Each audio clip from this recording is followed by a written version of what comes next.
اب وہ دونوں روانہ ہوئے یہاں تک کہ جب وہ ایک کشتی میں سوار ہو گئے تو اس شخص نے کشتی میں شگاف ڈال دیا. موسیٰ نے کہا آپ نے اس میں شگاف ڈال دیا تاکہ سب کشتی والوں کو ڈبو دیں. یہ تو آپ نے ایک سخت حرکت کر ڈالی. اس نے کہا میں نے تم سے کہا نہ تھا کہ تم میرے ساتھ صبر نہیں کر سکتے. موسیٰ نے کہا بھول چوک پر مجھے نہ پکڑیے، میرے معاملے میں آپ ذرا سختی سے کام نہ لیں. پھر وہ دونوں چلے یہاں تک کہ ان کو ایک لڑکا ملا اور اس شخص نے اسے قتل کر دیا. موسیٰ نے کہا آپ نے ایک بے گناہ کی جان لے لی حالانکہ اس نے کسی کا خون نہ کیا تھا. یہ کام تو آپ نے بہت ہی برا کیا. اس نے کہا میں نے تم سے کہا نہ تھا کہ میرے ساتھ صبر نہیں کر سکتے. موسیٰ نے کہا اس کے بعد اگر میں آپ سے کچھ پوچھوں تو آپ مجھے ساتھ نہ رکھیں. لیجئے اب تو میری طرف سے آپ کو عذر مل گیا. پھر وہ آگے چلے یہاں تک کہ ایک بستی میں پہنچے. وہاں کے لوگوں سے کھانا مانگا مگر انہوں نے ان دونوں کی ضیافت سے انکار کر دیا. وہاں انہوں نے ایک دیوار دیکھی جو گرا چاہتی تھی. اس شخص نے اس دیوار کو پھر قائم کر دیا. موسیٰ نے کہا آپ اگر چاہتے تو اس کام کی اجرت لے سکتے تھے. اس نے کہا بس میرا تمہارا ساتھ ختم ہوا. اب میں تمہیں ان باتوں کی حقیقت بتاتا ہوں جن پر تم صبر نہ کر سکے. اس کشتی کا معاملہ یہ ہے کہ وہ چند غریب آدمیوں کی تھی جو دریا میں محنت مزدوری کرتے تھے. میں نے چاہا کہ اسے عیب دار کر دوں کیونکہ آگے ایک ایسے بادشاہ کا علاقہ تھا جو ہر کشتی کو زبردستی چھین لیتا تھا. رہا وہ لڑکا تو اس کے والدین مومن تھے. ہمیں اندیشہ ہوا کہ یہ لڑکا اپنی سرکشی اور کفر سے ان کو تنگ کرے گا، اس لیے ہم نے چاہا کہ ان کا رب اس کے بدلے ان کو ایسی اولاد دے جو اخلاق میں بھی اس سے بہتر ہو، جس سے صلہ رحمی بھی زیادہ متوقع ہو. اور اس دیوار کا معاملہ یہ ہے کہ یہ 2 یتیم لڑکوں کی ہے جو اس شہر میں رہتے ہیں. اس دیوار کے نیچے ان بچوں کے لیے خزانہ مدفون ہے اور ان کا باپ ایک نیک آدمی تھا. اس لیے تمہارے رب نے چاہا کہ یہ دونوں بچے بالغ ہوں اور اپنا خزانہ نکال لیں. یہ تمہارے رب کی رحمت کی بنا پر کیا گیا ہے. میں نے کچھ اپنے اختیار سے نہیں کر دیا. یہ ہے حقیقت ان باتوں کی جن پر تم صبر نہ کر سکے. تو زندگی میں ہمیں ایسے حالات و واقعات پیش آتے ہیں کہ ہمیں لگتا ہے کہ ہمیں بہت بڑی مشکل میں مبتلا کر دیا گیا اور ہماری زندگی جو ہے وہ اجیرن ہو گئی ہے اور یہ نقصان ہمیں ہو رہے ہیں. لیکن ہمیں یہ پتہ نہیں ہوتا کہ اللہ تعالیٰ نے ان مشکلوں کے بدلے میں ہماری کتنی بڑی مصیبت جو ہے وہ دور کرتی ہے اور اللہ تعالیٰ پھر اس مشکل میں ڈالنے کے بعد پھر اجر بھی دیتا ہے. لیکن اس وقت انسان کو سمجھ نہیں آتی. ایک بات اور جو غور کرنے کی ہے وہ یہ کہ اس میں 2 واقعات میں انہوں نے کہا اللہ تعالیٰ نے کہ لڑکے کے والدین مومن تھے، ٹھیک ہے، اور اس کے بعد جو ہے دوسرا کہا کہ اس کا باپ ایک نیک آدمی تھا. یعنی کہ والدین کی نیکی جو ہے وہ ضرور بچوں کو فائدہ پہنچاتی ہے، یعنی کہ اگلی نسلوں کو فائدہ پہنچاتی ہے. اب وہ بچہ بھی اگر زندہ رہتا بالفرض تو جیسا کہ یہاں پہ بتایا جا رہا ہے تو وہ سرکشی ہوتا، وہ اپنے گناہوں میں ہی زندگی گزارتا اور اس کے ساتھ ساتھ ماں باپ کے لیے بھی مشکل کا سبب بنتا. تو اللہ تعالیٰ نے اس بچے پر بھی رحم کیا کہ وہ برائیوں سے بچ گیا. اور دوسری طرف یہ آدمی نیک تھا اور بستی والے ہم نے دیکھ لیے کہ مسافروں کو بھی کھانا نہیں دے رہے. اور اس وقت اس زمانے میں مسافروں کو کھانا نہ دینے کا مطلب یہ ہوتا تھا کہ ان کو ہلاکت میں مبتلا کرتے ہیں. تو بستی والوں نے مسافروں کو کھانا نہیں دیا، یعنی کہ وہ اتنے برے لوگ تھے. تو اگر وہ اس خزانے کو پا جاتے تو کبھی بھی ان بچوں کو نہ دیتے. تو اللہ تعالیٰ نے ایک طرح سے ان کے لیے اچھائی کی. اب جو ہے وہ یہ سلونا کا ان ذی القرنین کہ وہ آپ سے ذی القرنین کے بارے میں پوچھتے ہیں اور اے محمد صلی اللہ علیہ وسلم یہ تم سے ذی القرنین کے بارے میں پوچھتے ہیں، ان سے کہو میں اس کا کچھ حال تم کو سناتا ہوں. اب یہ کہ یہ نبی تو نہیں تھے لیکن اللہ والے تھے یہ بادشاہ. اور عام طور پر یہ کہا جاتا ہے کہ جو سکندر ہے وہ ذی القرنین ہے، لیکن ذی القرنین اور سکندر کا جو کردار ہے وہ بالکل مختلف نظر آتا ہے. تو اب جو تحقیق سے یہ پتہ لگا ہے کہ ایران میں ایک بادشاہ تھے، سائرس نام تھا ان کا. تو غالباً یہ وہی تھے، کیونکہ ان کے جو باقیات ملے ان میں ایک تاج ہے جس کے 2 سینگ بنے ہوئے ہیں. تو اب ذوالقرنین کا مطلب ہوتا ہے 2 سینگوں والا. تو ایک تو ہم اس کی تشریح یہ کرتے ہیں کہ ان کی سلطنت جو تھی وہ مشرق کی طرف بھی پھیلی ہوئی تھی اور مغرب کی طرف بھی، تو شاید اس لیے ان کو ذوالقرنین کہتے ہیں. دوسرا ہو سکتا ہے کہ انہوں نے بالوں کی 2 چوٹیاں بنائی ہوئی تھیں، تو اس وجہ سے ان کو ذوالقرنین کہتے تھے. اور یہاں پر جو ہے ہمیں ایک تاج کا بھی ملتا ہے کہ تاج تھا جس کے 2 سینگ تھے، تو سمبولک ہوگا وہ بھی. تو بہرحال یہ وہ سکندر اعظم نہیں تھے. ہاں، اور اس کا نام کی خسرو یا سائرس تھا. ان کا مقبرہ اور مجسمہ بھی دریافت ہوا ہے. چلیے، ایران کا بادشاہ تھا اور چلیے ہم جو بھی لکھا کسی وقت میں ہم نے اس کو زمین میں اقتدار عطا کر رکھا تھا اور اسے ہر قسم کے اسباب و وسائل بخشے تھے. اچھا، اس کا ایک مقابلہ تو میں کر رہی ہوں نا سکندر اعظم کے ساتھ. دوسرا اس کا مقابلہ کیا جاتا ہے فرعون کے ساتھ. فرعون کو بھی اقتدار حاصل تھا اور وہ تو خود ہی خدا بن بیٹھا تھا، لیکن اس کو اقتدار حاصل تھا، وسائل اللہ تعالیٰ نے دیے تھے، تو یہ وسائل کو اللہ تعالیٰ کے بندوں کی بھلائی کے لیے استعمال کرتا تھا. اس نے پہلے مغرب کی طرف ایک مہم کا سر و سامان کیا، حتیٰ کہ جب وہ غروب آفتاب کی حد تک پہنچ گیا تو اس نے سورج کو ایک کالے پانی میں ڈوبتے دیکھا اور وہاں اسے ایک قوم ملی. ہم نے کہا، اے ذوالقرنین، تجھے یہ مقدرت بھی حاصل ہے کہ ان کو تکلیف پہنچائے اور یہ بھی کہ ان کے ساتھ نیک رویہ اختیار کرے. اس نے کہا، جو ان میں سے ظلم کرے گا ہم اس کو سزا دیں گے، پھر وہ اپنے رب کی طرف پلٹایا جائے گا اور وہ اسے اور زیادہ سخت عذاب دے گا، اور جو ان میں سے ایمان لائے گا اور نیک عمل کرے گا اس کے لیے اچھی جزا ہے اور ہم اس کو نرم احکام دیں گے.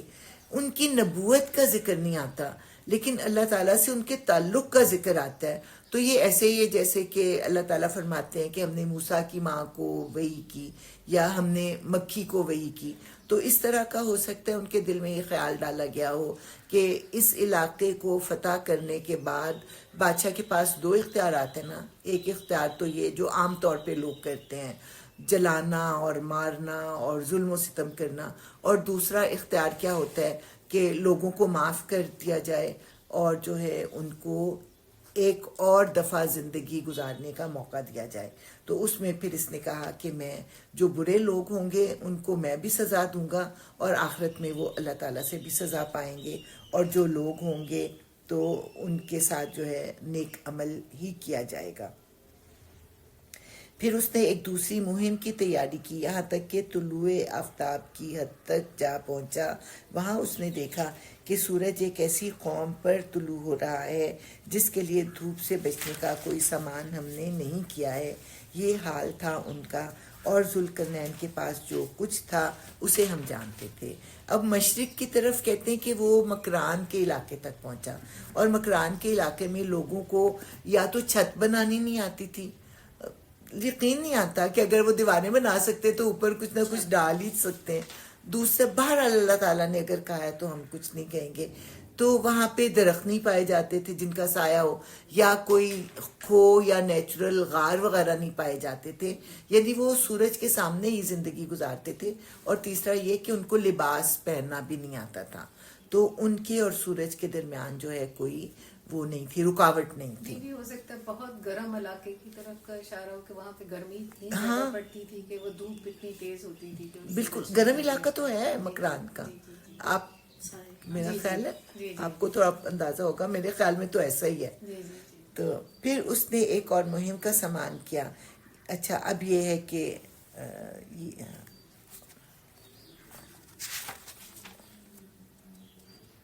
ہاں یہاں اس کے بارے میں زیادہ تفصیل نہیں لکھی ہوئی. یہ حال تھا ان کا، یعنی کہ ایک قوم سے اس کا سامنا ہوا جو کہ لباس نہیں پہننا جانتی تھی، یا جو کچھ بھی تھا اللہ تعالیٰ نے بیان کیا. پھر اس نے ایک اور مہم کا سامان کیا، یہاں تک کہ جب وہ دو پہاڑوں کے درمیان پہنچا تو اسے ان کے پاس ایک قوم ملی جو مشکل ہی سے کوئی بات سمجھتی تھی. یعنی کہ وہ ان کی لینگویج جو تھی وہ ڈیفرنٹ تھی، اور بادشاہ کی لینگویج جو تھی وہ ڈیفرنٹ تھی. تو ان میں پھر پڑھے لکھے لوگ بھی نہیں تھے جو کہ انٹرپریٹر کا کام کریں. تو پھر یہ اشاروں سے ہی انہوں نے اپنی ایک مشکل کو سمجھایا. ان لوگوں نے کہا کہ اے ذوالقرنین، یاجوج اور ماجوج اس سرزمین میں فساد پھیلاتے ہیں، تو کیا ہم تجھے کوئی ٹیکس اس کام کے لیے دیں کہ تو ہمارے اور ان کے درمیان ایک بند تعمیر کر دے؟ اس نے کہا جو کچھ میرے رب نے مجھے دے رکھا ہے وہ بہت ہے، بس تم محنت سے میری مدد کرو، میں تمہارے اور ان کے درمیان بند بنائی دیتا ہوں. مجھے لوہے کی چادریں لا کر دو. آخر جب دونوں پہاڑوں کے درمیانی خلا کو اس نے پاٹ دیا تو لوگوں سے کہا اب آگ دہکاؤ، حتیٰ کہ جب یہ آہنی دیوار بالکل آگ کی طرح سرخ ہو گئی تو اس نے کہا لاؤ اب میں اس پر پگھلا ہوا تانبا انڈیلوں گا. یہ بند ایسا تھا کہ یاجوج ماجوج اس پر چڑھ کر بھی نہ آ سکتے تھے، اور اس میں نقب لگانا ان کے لیے اور بھی مشکل تھا. ذوالقرنین نے کہا یہ میرے رب کی رحمت ہے، مگر جب میرے رب کے وعدے کا وقت آئے گا تو وہ اس کو پیوند خاک کر دے گا، اور میرے رب کا وعدہ برحق ہے. تو یہ جو ہے ترکی کے نارتھ کی طرف کا علاقہ یہ کہا جاتا ہے. اب وہ سمندروں کے اور پہاڑوں کے نام مجھے یاد نہیں ہیں. تو پہاڑوں کے درمیان میں انہوں نے یہ دیوار جو تھی بنائی تھی. اور اس کے بارے میں غالباً کسی نے ذکر کیا تھا کہ جو انڈیا کے پریزیڈنٹ تھے، کیا نام تھا، ابوالکلام، انہوں نے اپنی اس میں لکھا ہے کہ میں نے اس کو دیکھا. اسی طرح حضور کے بعد صحابہ کرام نے بھی ایک مہم کو بھیجا کہ دیکھ کے آئیں اس کو، تو وہ بھی کہتے ہیں کہ ہم نے اس کو دیکھا. ہو سکتا ہے اس زمانے میں ہو، اور اب اس کے آثار کے بارے میں کوئی کہتا نہیں ہے، ورنہ تو ایک دم دھوم مچ جائے نا کہ وہ ذوالقرنین کی جو بند ہے وہ معلوم کر لیا گیا. اب یہاں پہ زیادہ تفصیل نہیں، میں نے کافی زیادہ نوٹس لکھے ہوئے ہیں، لیکن ابھی موقع نہیں ہوتا یہاں پہ زیادہ تفصیل میں جانے کا. اب جو ہے آخرت کے دن کا جو ہے وہ ذکر ہو رہا ہے، اور اس روز ہم لوگوں کو چھوڑ دیں گے کہ سمندر کی موجوں کی طرح ایک دوسرے سے گتھم گتھا ہوں اور سور پھونکا جائے. یہاں پہ جو ہے یہاں پہ لوگوں کا ذکر کیا جا رہا ہے کہ لوگوں کی فوجیں آئیں گی اور آپس میں گتھم گتھا ہوں گی. لیکن ایک جگہ پہ میں نے پڑھا تھا کہ جنگل والے شہروں کو بھاگیں گے، شہروں والے جو ہیں وہ جنگلوں کو بھاگیں گے، اور وہ آپس میں گتھم گتھا ہوں گے. تو آیت میں جو ہے وہ دونوں کی گنجائش موجود ہے. اور سور پھونکا جائے گا اور ہم سب انسانوں کو ایک ساتھ جمع کریں گے، اور وہ دن ہوگا جب ہم جہنم کو کافروں کے سامنے لائیں گے، ان کافروں کے سامنے جو میری نصیحت کی طرف سے اندھے بنے ہوئے تھے اور کچھ سننے کے لیے تیار ہی نہ تھے. تو کیا یہ لوگ جنہوں نے کفر اختیار کیا ہے یہ خیال رکھتے ہیں کہ مجھے چھوڑ کر میرے بندوں کو اپنا کارساز بنا لیں گے؟ ہم نے ایسے کافروں کی ضیافت کے لیے جہنم تیار کر رکھی ہے. یعنی کہ ابھی ان کو کس چیز کا مان ہے کہ وہ جی ہمارے پیر صاحب ہم کو بچا لیں گے، یا وہ جو فلانے بزرگ ہیں وہ ہماری سفارش کر دیں گے. تو اللہ تعالیٰ یہاں پہ چیلنج کر رہے ہیں اس خیال کو کہ میرے مقابلے میں ان کے بندے جو ہیں وہ کھڑے ہو جائیں گے اور ان کو مجھ سے بچا لیں گے. یہ ان کی جو ہے خام خیالی ہے. اے محمد صلی اللہ علیہ وسلم ان سے کہو کیا ہم تمہیں بتائیں کہ اپنے اعمال میں سب سے زیادہ ناکام و نامراد لوگ کون ہیں؟ بہت سی آیتیں جو ہے نا وہ بڑی ڈرانے والی ہوتی ہیں. ان میں سے ایک آیت یہ بھی ہے، اور یہ کیا کہتی ہے آیت؟ وہ کہ دنیا کی زندگی میں جن کی ساری سعی و جہد راہ راست سے بھٹکی رہی اور وہ سمجھتے رہے کہ وہ سب کچھ ٹھیک کر رہے ہیں. یعنی ہم بہت سے کام نیکی سمجھ کے کر رہے ہوتے ہیں، لیکن ہمیں اندازہ نہیں ہے کہ واقعی وہ اللہ تعالیٰ کے نزدیک نیکی بھی ہے کہ نہیں.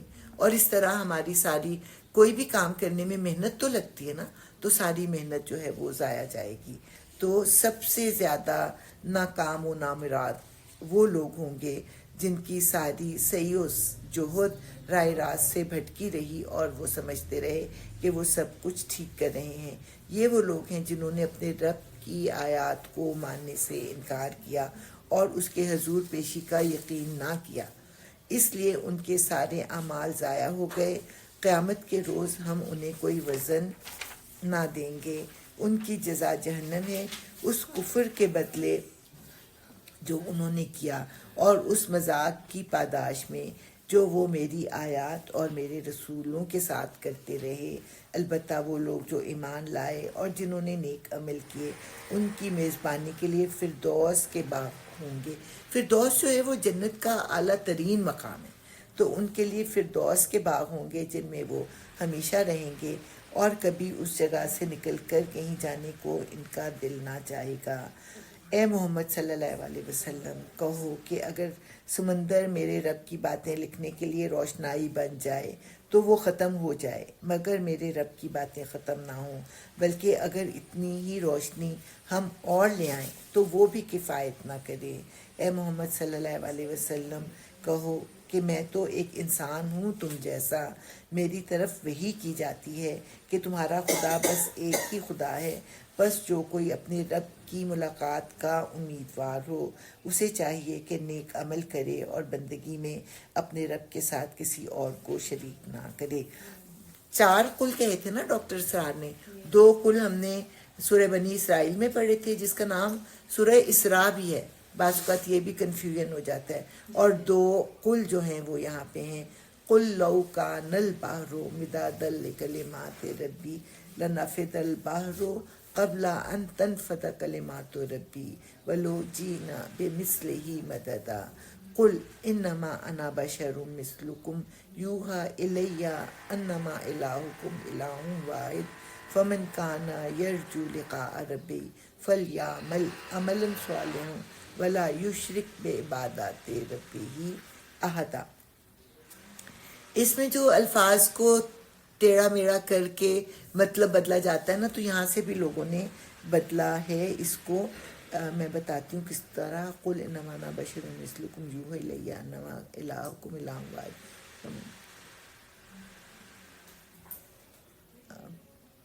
مریم یہ 4 قل کیا ہیں یہ والے ڈاکٹر اسرار؟ بس یہ 2 اس کے اور 2 تو بس یہ بہت امپورٹنٹ آیات ہیں جو قل سے شروع.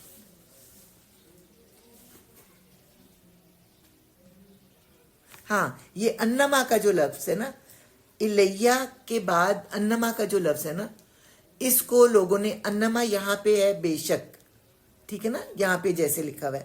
لیکن اگر آپ اس کو توڑ دیں گے نا تو یہ بنے گا انا بے شک ماں نہیں نہیں یہ پہلا انما جو ہے نا وہ اس کی بات انما. ہاں پہلا کل کہہ دیجئے انا بے شک ماں نہیں انا میں بشرم ایک انسان مثلکم تمہاری طرح، یعنی کہ میں جو ہوں کوئی انسان نہیں کچھ اور ہوں. تو حالانکہ اس کا مطلب جو ہے کہ بے شک میں انسان ہوں تمہاری طرح، لیکن تم میں اور مجھ میں فرق یہ ہے کہ میری طرف جو ہے وہ وحی آتی ہے، لیکن ہمارا اور تمہارا خدا جو ہے وہ ایک ہی ہے. اچھا جی، اب سورہ مریم کے جو حالات و واقعات ہیں وہ بالکل آل عمران میں ہم نے پڑھے ہیں، لیکن تھوڑا سا تفصیل کے ساتھ آتے ہیں. اور اس میں جو ہے بہت سخت ایک آیت آتی ہے شرک سے متعلق جو انہوں نے اس میں بنا دیا، حضرت عیسیٰ کو جو بیٹا بنا دیا، اس کے بارے میں ایک بہت شدید سختی والی آیت جو ہے وہ آتی ہے. اور اس کے علاوہ یہ سورت جو تھی یہ جیسے 3 اور 4 ہجری نہیں 3 اور 4 نبوی میں نازل ہوئی اور ہجرت حبشہ سے پہلے نازل ہوئی. اور اچھا سورہ بنی اسرائیل کی ایک بات میں بتانا بھول گئی کہ حضور صلی اللہ علیہ وسلم ہر رات سورہ بنی اسرائیل اور سورہ زمر کی تلاوت کیا کرتے تھے. یہ اور پھر یہ ابن مسعود نے کہا کہ مریم، طٰہٰ، الانبیاء، بنی اسرائیل اور کہف میرے اطاق اول میں سے ہیں اور تلاد میں سے ہیں. دونوں کا مطلب جو ہے وہ پرانا مال، قدیم. تو اول زمانے میں اترنے والی صورتوں میں سے ہے. اچھا، سورہ پھر مریم میں آتا ہے پل صراط کا ذکر. پورے قرآن میں کہیں اور نہیں آتا، صرف اسی میں ہی آتا ہے. اور پھر اس میں یہ بتایا گیا ہے کہ حضرت زکریہ کے ہاں جو اولاد پیدا ہوئی تھی وہ بھی ایک معجزاتی طریقے سے پیدا ہوئی تھی. اس کو تو تم نے اللہ کا بیٹا نہیں بنایا، تو عیسیٰ کو بغیر باپ کی پیدائش کی وجہ سے کیوں اللہ تعالیٰ کا بیٹا تم نے بنا دیا ہے؟ بلکہ قتل کیا وہ بھی بری طرح سے. جی بلکہ قتل کیا حضرت بالکل، حضرت یحییٰ کو تو قتل کیا. اور اس کے بعد یہ کہ یہ ابھی پھر جب آتا ہے بعد میں شاید آئے گا یا نہیں آئے گا. بہرحال جب مسلمان ہجرت کر کے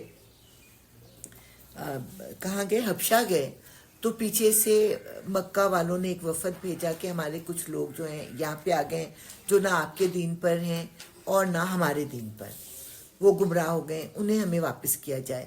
تو بادشاہ نے کہا ایسے تو میں نہیں دوں گا. تو انہوں نے بلایا مسلمانوں کو.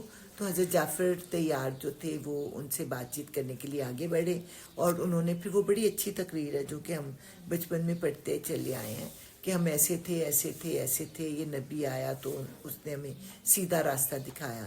تو ان باتوں سے متاثر ہو کے بادشاہ نے کہا کہ یہ ان کو تو میں تمہارے حوالے نہیں کروں گا، وہ یہاں پہ ہی رہیں گے. تو اب جو تھے، اب مکہ والے کہنے لگے اب ہم کیا کریں.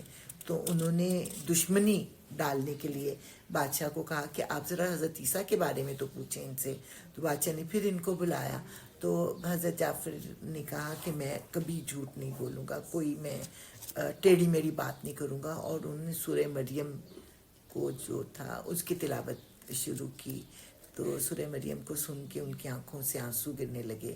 اور انہوں نے پھر ایک تنکا اٹھا کے کہا کہ حضرت عیسیٰ میں جو باتیں تلاوت میں بیان ہوئی ہیں اور ان کی شخصیت میں اس تنکے برابر کا بھی فرق نہیں ہے، اور تم جو مرضی کرو میں انہیں نہیں دوں گا. وہ بڑے تحفے تحائف لے کے آئے ہوئے تھے، اور ان تحفے تحائف میں بڑی حیران ہوئی. یہ جو ہوتی ہے نا جوتے کس سے بنتے، لیدر اس زمانے میں بڑی قیمتی چیز تھا، لیدر بھی لے کے آئے ہوئے تھے. بادشاہ نے سارے تحفے تحائف جو تھے وہ واپس کر دیے اور کہا کہ تم لوگ اب یہاں پر آرام سے رہو. اور پھر اس میں نماز کا بھی ذکر ہے کہ حضرت موسیٰ نے بھی نماز کی ہدایت کی اپنی قوم کو، پھر حضرت عیسیٰ نے بھی کی، اور اس کے بعد حضور صلی اللہ علیہ وسلم نے بھی کی. اور اس میں پھر نماز سے متعلق یہ ایک بڑی ڈانٹ والی آیت بھی آئے گی جو ابھی ہم پڑھتے ہیں. اور سورہ مریم کی خاص بات یہ ہے کہ اس کی ابتدا میں 5 حروف مقطعات ہیں. ایک اور صورت میں بھی ہیں لیکن اس میں 3 اور 2 کر کے ہیں، لیکن اس میں جو ہیں وہ اکٹھے ہی آئے ہیں، کاف ہا یا عین صاد. سورہ شورا میں آئے ہیں لیکن الگ الگ ہو کر، اور اس کے مضامین جو ہیں وہ سورہ آل عمران سے بہت زیادہ ملتے جلتے ہیں. اس میں بہت پیاری آیتیں ہیں. اعوذ باللہ من الشیطان الرجیم، بسم اللہ الرحمن الرحیم.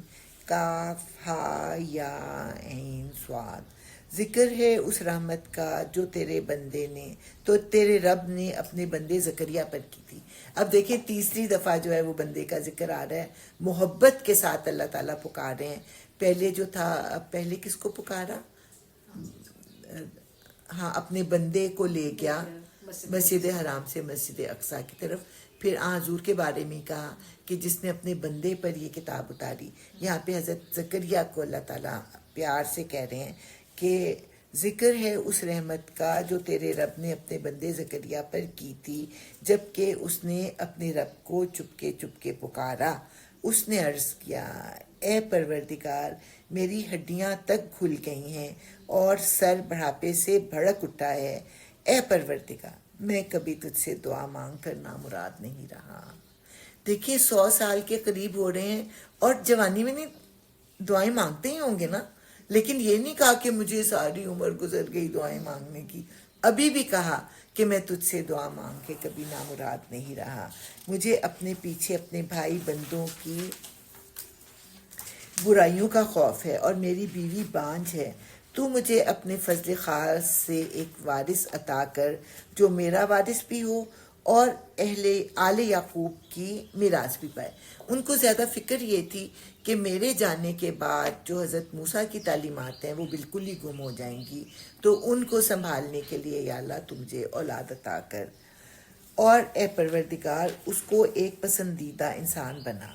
جواب دیا گیا، اے زکریا ہم تجھے ایک لڑکی کی بشارت دیتے ہیں جس کا نام یحییٰ ہوگا. ہم نے اس نام کا کوئی آدمی سے پہلے پیدا نہیں کیا.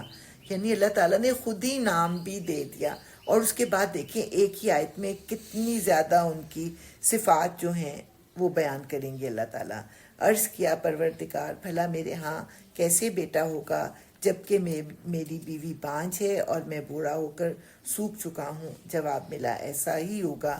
تیرا رب فرماتا ہے کہ یہ تو میرے لیے ایک ذرا سی بات ہے. آخر اس سے پہلے میں تجھے پیدا کر چکا ہوں جبکہ تو کوئی چیز نہ تھا. زکریا نے کہا پروردگار میرے لیے کوئی نشانی مقرر کر دے. فرمایا تیرے لیے نشانی یہ ہے کہ تو ہم 3 دن تک لوگوں سے بات نہ کر سکے. چنانچہ وہ محراب سے نکل کر اپنی قوم کے سامنے آیا اور اس نے اشارے سے ان کو ہدایت کی کہ صبح و شام تسبیح کرو. جیسے حضرت موسیٰ کے بارے میں کہ ان کو جب ہاتھ والا معجزہ دیا گیا تھا تو اس میں بھی یہی کہا تھا کہ ان کے ہاتھ میں کوئی بیماری یا تکلیف نہیں آئی تھی. تو اسی طرح ان کو کوئی بیماری یا تکلیف نہیں، لیکن سمبولیکلی وہ کسی سے بات نہیں کر سکیں گے. اب یہاں پہ حضرت یحییٰ آ جاتے ہیں. اے یحییٰ کتاب الہی کو مضبوط تھام لے، یعنی خود بھی اس پر عمل کر اور لوگوں میں بھی اس کو پھیلا. ہم نے اسے بچپن ہی میں حکم سے نوازا، اپنی طرف سے اس کو نرم دلی عطا کی اور پاکیزگی عطا کی، اور وہ بڑا پرہیزگار اور اپنے والدین کا حق شناس تھا. وہ جبار نہ تھا اور نافرمان نہ تھا.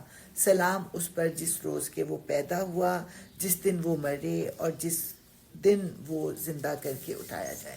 اللہ تعالیٰ نے ایک ہی جگہ پہ اتنی زیادہ ان کی صفات بتائی ہیں کہ بچپن ہی سے ان کو حکم، یعنی کہ حق و باطل کو جاننا، صحیح وقت پر صحیح بات کرنا، باتوں کی تہ تک پہنچ جانا بچپن میں ہی عطا کر دیا تھا. حنان، زکوٰۃ، تقیہ، برم، ولم یکن جبارن عصیہ، اتنی ساری صفات اللہ تعالیٰ نے ان کی ایک ہی جگہ پہ بیان کی ہیں. اور پھر سلام اس دن جب وہ پیدا ہوا، جب وہ مرا اور جب وہ دوبارہ اٹھایا جائے گا. اب یہ واقعہ جو ہے یہ کیا ہے؟ ایک معجزاتی ہے نا، کہ جو عورت جوانی میں اولاد پیدا نہیں کر سکی وہ اس بڑھاپے میں کیسے پیدا کرے گی، اور جس بندے کی جوانی میں اولاد نہیں ہوئی اس بڑھاپے میں کیسے ہوگی. تو یہ ایک معجزہ تھا. تو اسی طرح کا معجزہ اللہ تعالیٰ یہاں پہ بیان کریں گے حضرت عیسیٰ کی پیدائش کے بارے میں. اور اے محمد صلی اللہ علیہ وسلم اس کتاب میں مریم کا حال بیان کرو جب کہ وہ اپنے لوگوں سے الگ ہو کر شرقی جانب کوشہ نشین ہو گئی تھی اور پردہ ڈال کر ان سے چھپ بیٹھی تھی. اس حالت میں ہم نے اس کے پاس اپنی روح کو یعنی فرشتے کو بھیجا اور وہ اس کے سامنے ایک پورے انسان کی شکل میں نمودار ہوا. مریم یکایک بول اٹھی کہ اگر تو کوئی خدا ترس آدمی ہے تو میں تجھ سے رحمان کی پناہ مانگتی ہوں. اس نے کہا میں تو تیرے رب کا فرستادہ ہوں اور اس لیے بھیجا گیا ہوں کہ تجھے ایک پاکیزہ لڑکا دوں. مریم نے کہا میرے ہاں کیسے لڑکا ہوگا جبکہ مجھے کسی بشر نے چھوا تک نہیں ہے اور میں کوئی بدکار عورت نہیں ہوں. فرشتے نے کہا ایسا ہی ہوگا. تیرا رب فرماتا ہے کہ ایسا کرنا میرے لیے بہت آسان ہے، اور ہم یہ اس لیے کریں گے کہ اس لڑکے کو لوگوں کے لیے ایک نشانی بنائیں اور اپنی طرف سے ایک رحمت، اور یہ کام ہو کر رہنا ہے. یعنی یہاں پہ بھی معجزاتی پیدائش کا ذکر ہے، جیسا کہ حضرت زکریا کے ہاں ایک معجزاتی پیدائش کا ذکر تھا. مریم کو اس بچے کا حمل رہ گیا اور وہ اس حمل کو لیے ہوئے ایک دور کے مقام پر چلی گئی. پھر زچگی کی تکلیف نے اسے ایک کھجور کے درخت کے نیچے پہنچا دیا. وہ کہنے لگی کاش میں اس سے پہلے ہی مر جاتی اور میرا نام و نشان نہ رہتا. فرشتے نے پائنتی سے اس کو پکار کر کہا غم نہ کر، تیرے رب نے تیرے نیچے ایک چشمہ رواں کر دیا ہے، اور تو ذرا اس درخت کے تنے کو ہلا، تیرے اوپر تر و تازہ کھجوریں ٹپک پڑیں گی، بس تو کھا اور پی اور اپنی آنکھیں ٹھنڈی کر۔ پھر اگر کوئی آدمی تجھے نظر آئے تو اس سے کہہ دے کہ میں نے رحمان کے لیے روزے کی نظر مانی ہے، اس لیے آج میں کسی سے نہ بولوں گی۔ پھر وہ بچے کو لیے ہوئے اپنی قوم میں آئی۔ لوگ کہنے لگے، اے مریم، یہ تو نے بڑا پاپ کر ڈالا۔ اے ہارون کی بہن، نہ تیرا باپ کوئی برا آدمی تھا اور نہ تیری ماں ہی کوئی بدکار عورت تھی۔ مریم نے بچے کی طرف اشارہ کر دیا۔ لوگوں نے کہا، ہم اس سے کیا بات کریں جو گہوارے میں پڑا ہوا ایک بچہ ہے۔ بچہ بول اٹھا، میں اللہ کا بندہ ہوں، اس نے مجھے کتاب دی اور نبی بنایا اور بابرکت کیا جہاں بھی میں رہوں، اور نماز اور زکوٰۃ کی پابندی کا حکم دیا جب تک کہ میں زندہ رہوں، اور اپنی والدہ کا حق ادا کرنے والا بنایا، اور مجھ کو جبار اور شقی نہیں بنایا۔ سلام ہے مجھ پر جب کہ میں پیدا ہوا اور جب کہ میں مروں اور جب کہ زندہ کر کے اٹھایا جاؤں۔ یہ ہے عیسیٰ ابن مریم، اور یہ ہے اس کے بارے میں وہ سچی بات جس میں لوگ شک کر رہے ہیں۔ اللہ کا یہ کام نہیں ہے کہ وہ کسی کو بیٹا بنائے، وہ پاک ذات ہے۔ وہ جب کسی بات کا فیصلہ کرتا ہے تو کہتا ہے کہ ہو جا، بس وہ ہو جاتی ہے۔ اور عیسیٰ نے کہا تھا، اللہ میرا رب بھی ہے اور تمہارا رب بھی، بس تم اس کی بندگی کرو، یہی سیدھی راہ ہے۔ مگر پھر مختلف گروہ باہم اختلاف کرنے لگے، سو جن لوگوں نے کفر کیا ان کے لیے وہ وقت بڑی تباہی کا ہوگا، جبکہ وہ ایک بڑا دن دیکھیں گے جب وہ ہمارے سامنے حاضر ہوں گے۔ اس روز تو ان کے کان خوب سن رہے ہوں گے اور ان کی آنکھیں بھی خوب دیکھتی ہوں گی، مگر آج یہ ظالم کھلی گمراہی میں مبتلا ہیں۔ اے محمد صلی اللہ علیہ وسلم، اس حالت میں جب کہ یہ لوگ غافل ہیں اور ایمان نہیں لا رہے ہیں، انہیں اس دن سے ڈرا دو جب کہ فیصلہ کر دیا جائے گا اور پچھتاوے کے سوا کوئی چارہ کار نہ ہوگا۔ آخر کار ہم ہی زمین اور اس کی ساری چیزوں کے وارث ہوں گے اور سب ہماری طرف پلٹائے جائیں گے۔ اور اس کتاب میں ابراہیم کا قصہ بیان کرو، بے شک وہ ایک راست باز انسان اور ایک نبی تھا۔ انہیں ذرا اس موقع کی یاد دلاؤ جب کہ اس نے اپنے باپ سے کہا کہ ابا جان، آپ کیوں ان چیزوں کی عبادت کرتے ہیں جو نہ سنتی ہیں نہ دیکھتی ہیں اور نہ آپ کا کوئی کام بنا سکتی ہیں؟ ابا جان، میرے پاس ایک ایسا علم آیا ہے جو آپ کے پاس نہیں آیا، آپ میرے پیچھے چلیں، میں آپ کو سیدھا راستہ بتاؤں گا۔ ابا جان، آپ شیطان کی بندگی نہ کریں، شیطان تو رحمان کا نافرمان ہے۔ ابا جان، مجھے ڈر ہے کہ کہیں آپ رحمان کے عذاب میں مبتلا نہ ہو جائیں اور شیطان کے ساتھی بن کر رہیں۔ یہاں پہ عربی زبان میں اتنی پیار سے وہ کہتے ہیں نا، یا ابتی یا ابتی، تو اردو میں وہ محبت کا اور احترام کا جذبہ بیان کیا جا ہی نہیں سکتا۔ جیسے ایک منٹ کے یا ابتی یا ابتی، اے میرے پیارے ابا جان، اے میرے پیارے ابا جان۔ اچھا، باپ بیٹا تو اتنی محبت سے بات کر رہا ہے، اور باپ کیا بات کر رہے ہیں؟ باپ نے کہا، ابراہیم، کیا تو میرے معبودوں سے پھر گیا ہے؟ اگر تو باز نہ آیا تو میں تجھے سنسار کر دوں گا، بس تو ہمیشہ کے لیے مجھ سے الگ ہو جا۔ ابراہیم نے کہا، سلام ہے آپ کو، میں اپنے رب سے دعا کروں گا کہ آپ کو معاف کر دے، میرا رب مجھ پر بڑا ہی مہربان ہے۔ میں آپ لوگوں کو بھی چھوڑتا ہوں اور ان ہستیوں کو بھی جنہیں آپ لوگ خدا کو چھوڑ کر پکارا کرتے ہیں، میں تو اپنے رب ہی کو پکاروں گا، امید ہے کہ میں اپنے رب کو پکار کے نامراد نہ رہوں گا۔ بار بار آ رہا ہے، امید دلائی جا رہی ہے ہم سب کو بھی کہ رب کو پکار کر تم نامراد نہیں رہو گے۔ اگر تمہاری مرضی کے مطابق حالات و واقعات نہیں بھی ہوتے تو جو بھی حالات و واقعات ہوں گے وہ تمہاری بہتری کے لیے ہوں گے۔ بظاہر جو چیز ابھی کل بھی ہم نے پڑھا تھا کہ لوگ شر مانگتے ہیں جبکہ انہیں خیر مانگنی چاہیے۔ ہم اللہ تعالیٰ سے ضد کرتے ہیں کہ اللہ ہمیں یہ دے، ہمیں یہ دے، ہمیں یہ دے، اور ہو سکتا ہے کہ وہی چیز ہمارے لیے بہت زیادہ آزمائش کا باعث بن جائے۔ اب جو ہم آگے پڑھتے ہیں،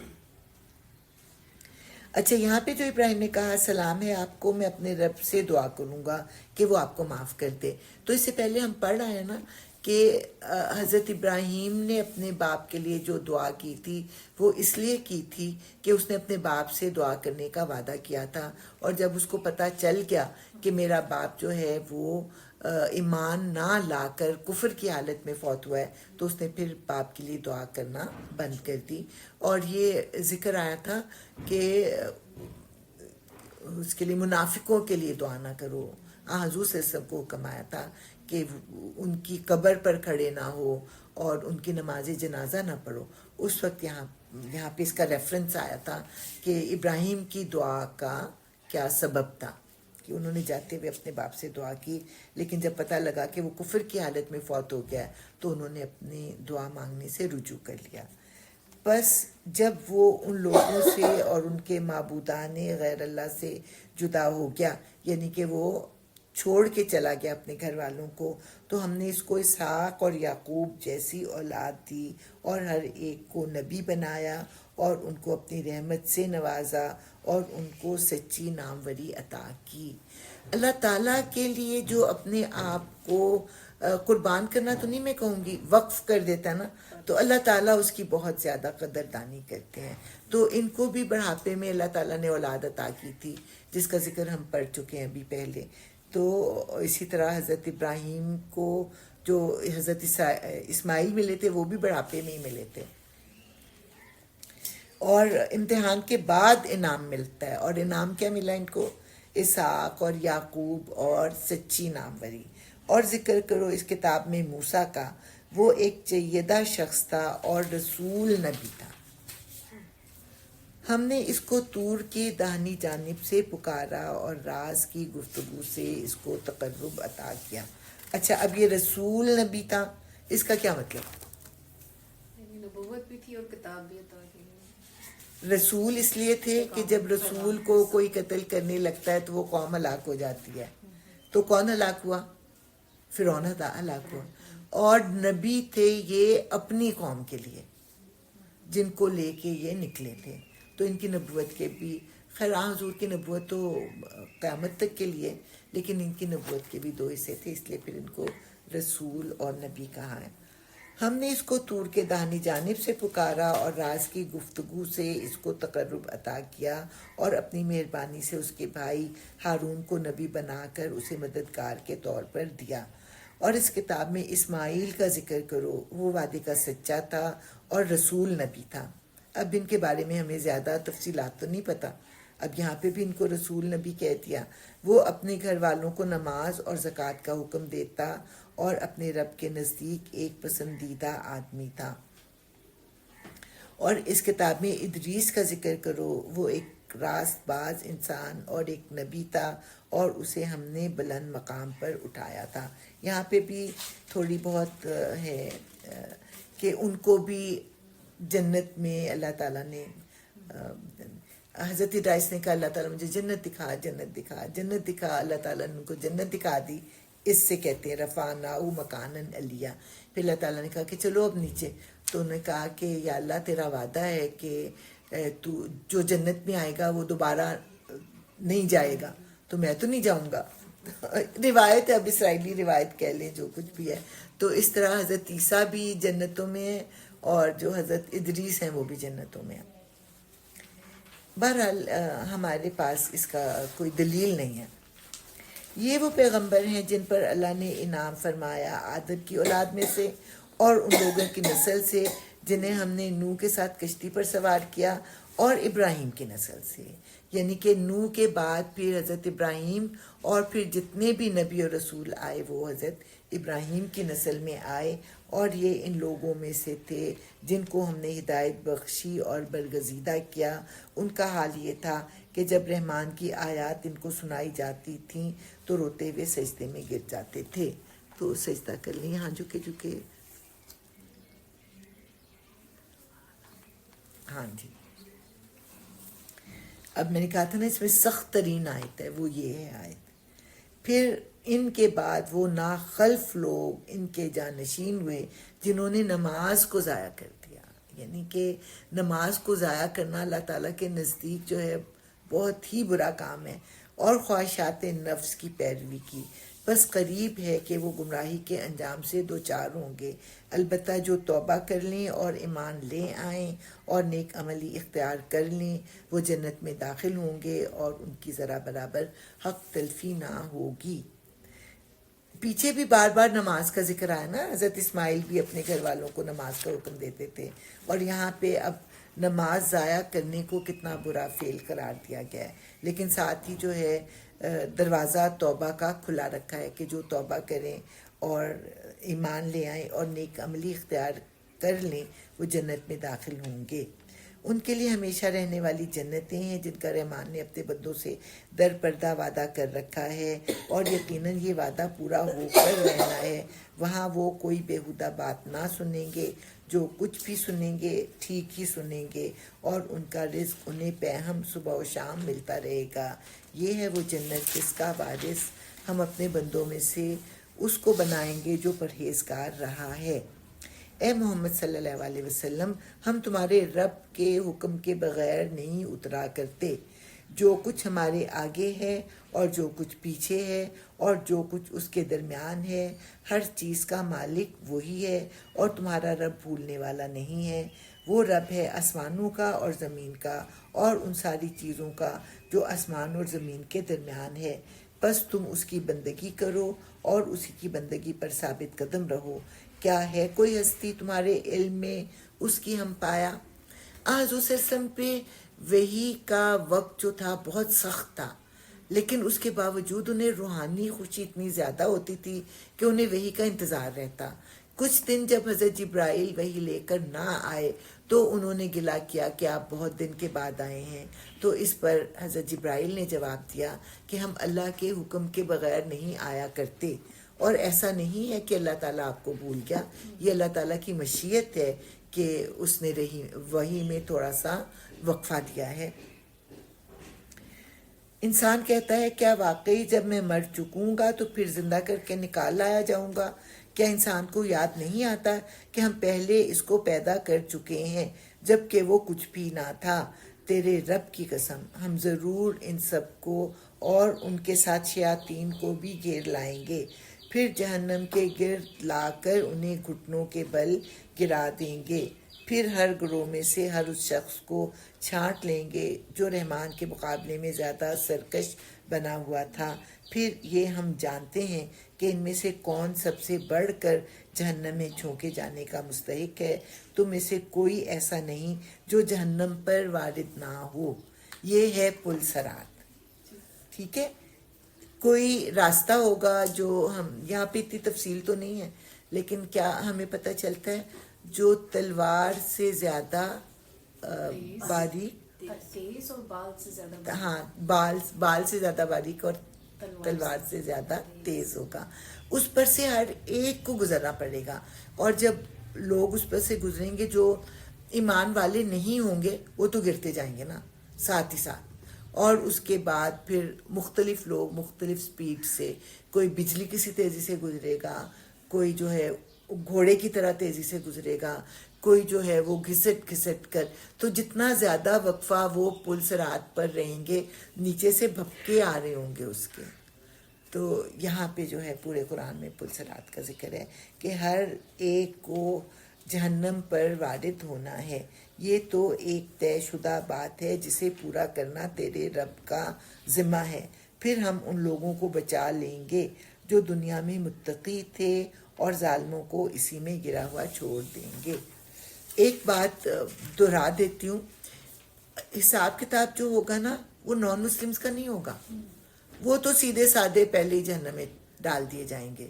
حساب کتاب ان لوگوں کا ہوگا جن کے دل میں کبھی ایمان رہا ہوگا، تو یہ ڈٹرمن کرنے کے لیے کہ ان کے نیک اعمال کتنے ہیں، برے اعمال کتنے ہیں، اور جنت میں ان کے کون سے درجے ہیں، تو ان کے اعمال کا حساب کتاب ہوگا، پھر اعمال کے مطابق جنت میں درجے ملیں گے، اور جن کے اعمال پاسنگ مارکس والے نہ ہوں گے ان کو کچھ عرصہ پھر جہنم میں رہنا پڑے گا، اور آخر کار پھر انہیں حضور صلی اللہ علیہ وسلم کی شفاعت سے نکال لیا جائے گا۔ ان لوگوں کو جب ہماری کھلی کھلی آیات سنائی جاتی ہیں تو انکار کرنے والے ایمان لانے والوں سے کہتے ہیں بتاؤ ہم دونوں گروہوں میں سے کون بہتر حالت میں ہے اور کس کی مجلسیں زیادہ شاندار ہیں. حضور کے پاس کون لوگ آیا کرتے تھے؟ غلام، غریب، مسکین قسم کے لوگ. اور یہ جو سردار تھے یہ دارالندوہ میں بیٹھتے، بڑی شان کے ساتھ بیٹھتے بھی تھے اور خوب پھر وہ کھانے پینے کا بھی بندوبست ہوتا. تو پھر کہتے کہ اگر تم یعنی حق پر ہو تو تمہاری مجلسیں بھی ایسی ہی ہونی چاہیے. کس کی مجلسیں زیادہ اچھی ہیں، یعنی کون حق پر ہے، اس کا جواب جو ہے وہ اللہ تعالیٰ دے رہے ہیں. حالانکہ ان سے پہلے ہم کتنی ہی ایسی قوموں کو ہلاک کر چکے ہیں جو ان سے زیادہ سر و سامان رکھتی تھیں اور ظاہری شان و شوکت میں ان سے بڑی ہوئی تھیں. ان سے کہو جو شخص گمراہی میں مبتلا ہوتا ہے اسے رحمان ڈھیل دیا کرتا ہے. تم کیا اپنی مجلسوں پر فخر کر رہے ہو؟ اللہ تعالیٰ نے تمہیں ڈھیل دی ہوئی ہے، یہاں تک کہ جب ایسے لوگ وہ چیز دیکھ لیتے ہیں جس کا ان سے وعدہ کیا گیا ہے، خواہ وہ عذاب الہی ہو یا قیامت کی گھڑی، تب انہیں معلوم ہو جاتا ہے کہ کس کا حال خراب ہے اور کس کا جتھا کمزور. اس کے برعکس جو لوگ راہ راست اختیار کرتے ہیں اللہ ان کو راست روی میں ترقی عطا فرماتا ہے اور باقی رہ جانے والی نیکیاں ہی تیرے رب کے نزدیک جزا اور انجام کے اعتبار سے بہتر ہیں. یہاں پہ ذکر آیا باقیات الصالحات، اور کہاں پہ آتا ہے باقیات الصالحات؟ سورہ کہف میں تھا، پھر اس کے بعد سورہ یاسین میں بھی آتا ہے. سورہ یاسین میں آتا ہے، پھر سورہ کہف میں رب کے نزدیک جزا اور انجام کے اعتبار سے بہتر ہیں. پھر تو نے دیکھا اس شخص کو جو ہماری آیات کو ماننے سے انکار کرتا ہے اور کہتا ہے میں تو مال اور اولاد سے نوازا ہی جاتا رہوں گا. کیا اسے غیب کا پتہ چل گیا ہے یا اس نے رحمان سے کوئی عہد لے رکھا ہے؟ ہرگز نہیں. جو کچھ یہ بکتا ہے اسے ہم لکھ لیں گے اور اس کے لیے سزا میں اور زیادہ اضافہ کریں گے. جس سر و سامان اور لاؤ لشکر کا یہ ذکر کر رہا ہے وہ سب ہمارے پاس رہ جائے گا اور یہ اکیلا ہمارے سامنے حاضر ہوگا. ان لوگوں نے اللہ کو چھوڑ کر اپنے کچھ خدا بنا رکھے ہیں تاکہ وہ ان کے پشتے بان ہوں. کوئی پشتے بان نہ ہوگا. وہ سب ان کی عبادت کا انکار کریں گے اور الٹے ان کے مخالف بن جائیں گے. کیا تم دیکھتے نہیں ہو کہ ہم نے ان منکرین حق پر شیاطین چھوڑ رکھے ہیں جو انہیں خوب مخالفت حق پر اکسا رہے ہیں. اچھا تو اب ان پر نزول عذاب کے لیے بےتاب نہ ہو. ہم ان کے دن گن رہے ہیں، وہ دن آنے والا ہے جب متقی لوگوں کو ہم مہمانوں کی طرح رحمان کے حضور پیش کریں گے اور مجرموں کو پیاسے جانوروں کی طرح جہنم کی طرف ہانک لے جائیں گے. اس وقت لوگ کوئی سفارش لانے پر قادر نہ ہوں گے بجز اس کے جس نے رحمان کے حضور سے پروانہ حاصل کر لیا ہو. جیسا کہ آیت الکرسی میں ہے نا کہ جس کے لیے اللہ تعالیٰ اجازت دیں گے اس کے لیے وہ بندہ یا کوئی فرشتہ یا کوئی نیک انسان سفارش کرے گا جس کو اللہ تعالیٰ سفارش کرنے کی بھی اجازت دیں گے. جس کو اجازت دیں گے کہ وہ سفارش کرے اور جس کے لیے سفارش کرنے کی اجازت ہوگی. وہ کہتے ہیں رحمان نے کسی کو بیٹا بنایا ہے. سخت بےہودہ بات ہے جو تم لوگ گھڑ لائے ہو. قریب ہے آسمان پھٹ پڑنے، زمین شق ہو جائے اور پہاڑ گر جائیں اس بات پر کہ لوگوں نے رحمان کے لیے اولاد ہونے کا دعویٰ کیا ہے. یعنی یہ بھی سخت ترین غصے والی آیت ہے جو کہ اولاد کے بارے میں اللہ تعالیٰ نے قرآن میں بیان کی ہے. رحمان کی یہ شان نہیں ہے کہ وہ کسی کو بیٹا بنائے. زمین اور آسمانوں کے اندر جو بھی ہیں سب اس کے حضور بندوں کی حیثیت سے پیش ہونے والے ہیں. سب پر وہ محیط ہے اور اس نے ان کو شمار کر رکھا ہے. سب قیامت کے روز فردن فردن اس کے سامنے حاضر ہوں گے. یقیناً جو لوگ ایمان لے آئے ہیں اور عمل صالح کر رہے ہیں ان قریب رحمان ان کے لیے دلوں میں محبت پیدا کر دے گا. بس اے محمد صلی اللہ علیہ وسلم اس کلام کو ہم نے آسان کر کے تمہاری زبان میں اسی لیے نازل کیا ہے کہ تم پرہیزگاروں کو خوشخبری دے دو اور ہٹ دھرم لوگوں کو ڈرا دو. ان سے پہلے ہم کتنی ہی قوموں کو ہلاک کر چکے ہیں، پھر آج کہیں تم ان کا نشان پاتے ہو یا ان کی بھنک بھی کہیں سنائی دیتی ہے. یہ جو عربی میں ہے نا، اس کے الفاظ بہت ڈرانے والے ہیں کہ کہیں تمہیں ان کی آہٹ بھی سنائی دیتی ہے یا کہیں تمہیں ان کا نشان بھی کہیں ملتا ہے. اس لیے میں کہتی ہوں کہ عربی میں قرآن کو سمجھنا سیکھیں. جو لطف اور جو اثر اس میں ہے نا، ترجمہ پڑھنے یا سننے میں نہیں ہے. سورہ طٰہٰ، جیسے سورہ یوسف میں حضرت یوسف کا ہی قصہ بیان ہوا تھا نا، تو سورہ طٰہٰ میں حضرت موسیٰ کا قصہ اللہ تعالیٰ نے بہت تفصیل سے بیان کیا ہے. سورہ طٰہٰ کی ایک خصوصیت یہ بھی ہے کہ حضور صلی اللہ علیہ وسلم کو بتایا گیا کہ اللہ تعالیٰ کے اسم اعظم سورہ بقرہ میں، سورہ آل عمران میں یا سورہ طٰہٰ میں اس کو ڈھونڈو. تو پھر لوگوں نے ڈھونڈ کر حی القیوم کا لفظ جو تھا وہ ڈھونڈا، جو کہ سورہ طٰہٰ میں بھی ابھی آگے آئے گا. اور تیسری خاص بات سورہ طٰہٰ کی یہ ہے کہ حضرت عمر اس کو سن کر مسلمان ہوئے تھے. وہ تو گھر سے چلے تھے حضور صلی اللہ علیہ وسلم کو قتل کرنے، کہ کسی نے تانا دیا کہ ذرا اپنے گھر کی تو خبر لو. پوچھا کیا کہتے ہو؟ کہا ذرا اپنی بہن کے گھر جاؤ. تو باہر سے تلاوت کی آوازیں آئیں، اور جب عمر کی آواز سنی تو انہوں نے چھپا دیے. تو بہن کے گھر گئے، کہا کیا پڑھ رہے تھے؟ بہن نے انکار کیا. انہوں نے پھر خوب مارا بہنوئی کو بھی اور بہن کو بھی. پھر بہن کا خون دیکھ کے دل تھوڑا سا پسیجا، تو کہنے لگے مجھے سناؤ. تو کہنے لگی کہ تم پہلے نہا کے آؤ پھر میں تمہیں سناؤں گی. پھر وہ نہا کے آئے. پھر جب انہوں نے سورہ طٰہٰ کو سنا تو ایک دم ان کا دل جو تھا وہ بدل گیا.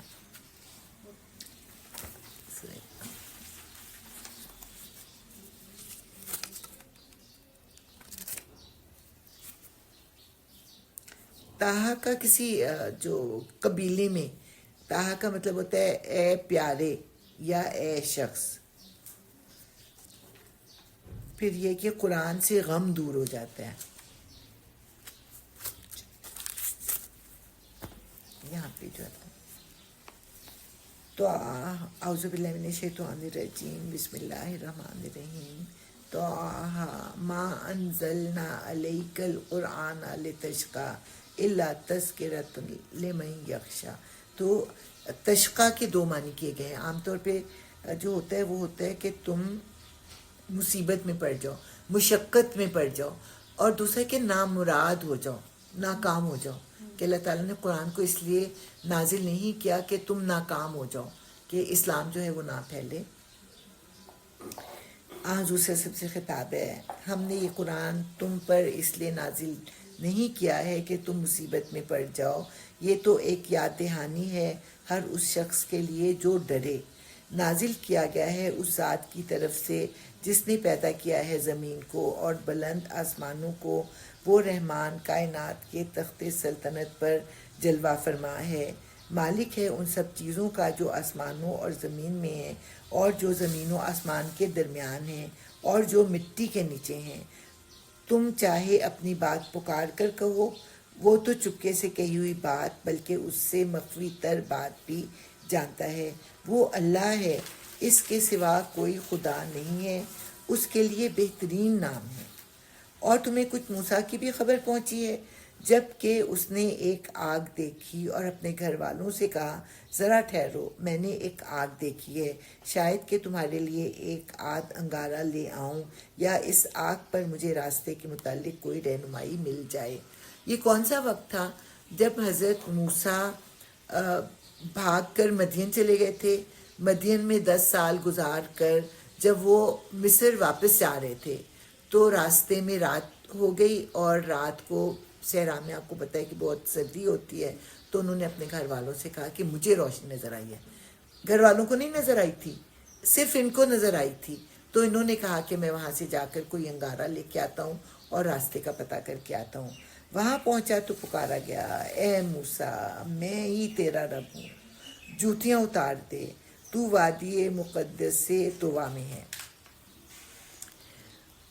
بنی اسرائیل کو عبادت کے وقت جوتے اتارنے کا حکم تھا، لیکن ہمیں کہا گیا کہ ہر وقت تو نہیں، ہم جوتے پہن کے بھی عبادت کر سکتے ہیں. کسی نے کہا کہ وہ تو گندگی لگی ہوتی ہے، تو حضور نے کہا کہ گندگی لگی ہوتی ہے تو پھر وہ جب آپ اور چلتے ہو تو وہ صاف بھی ہو جاتی ہے.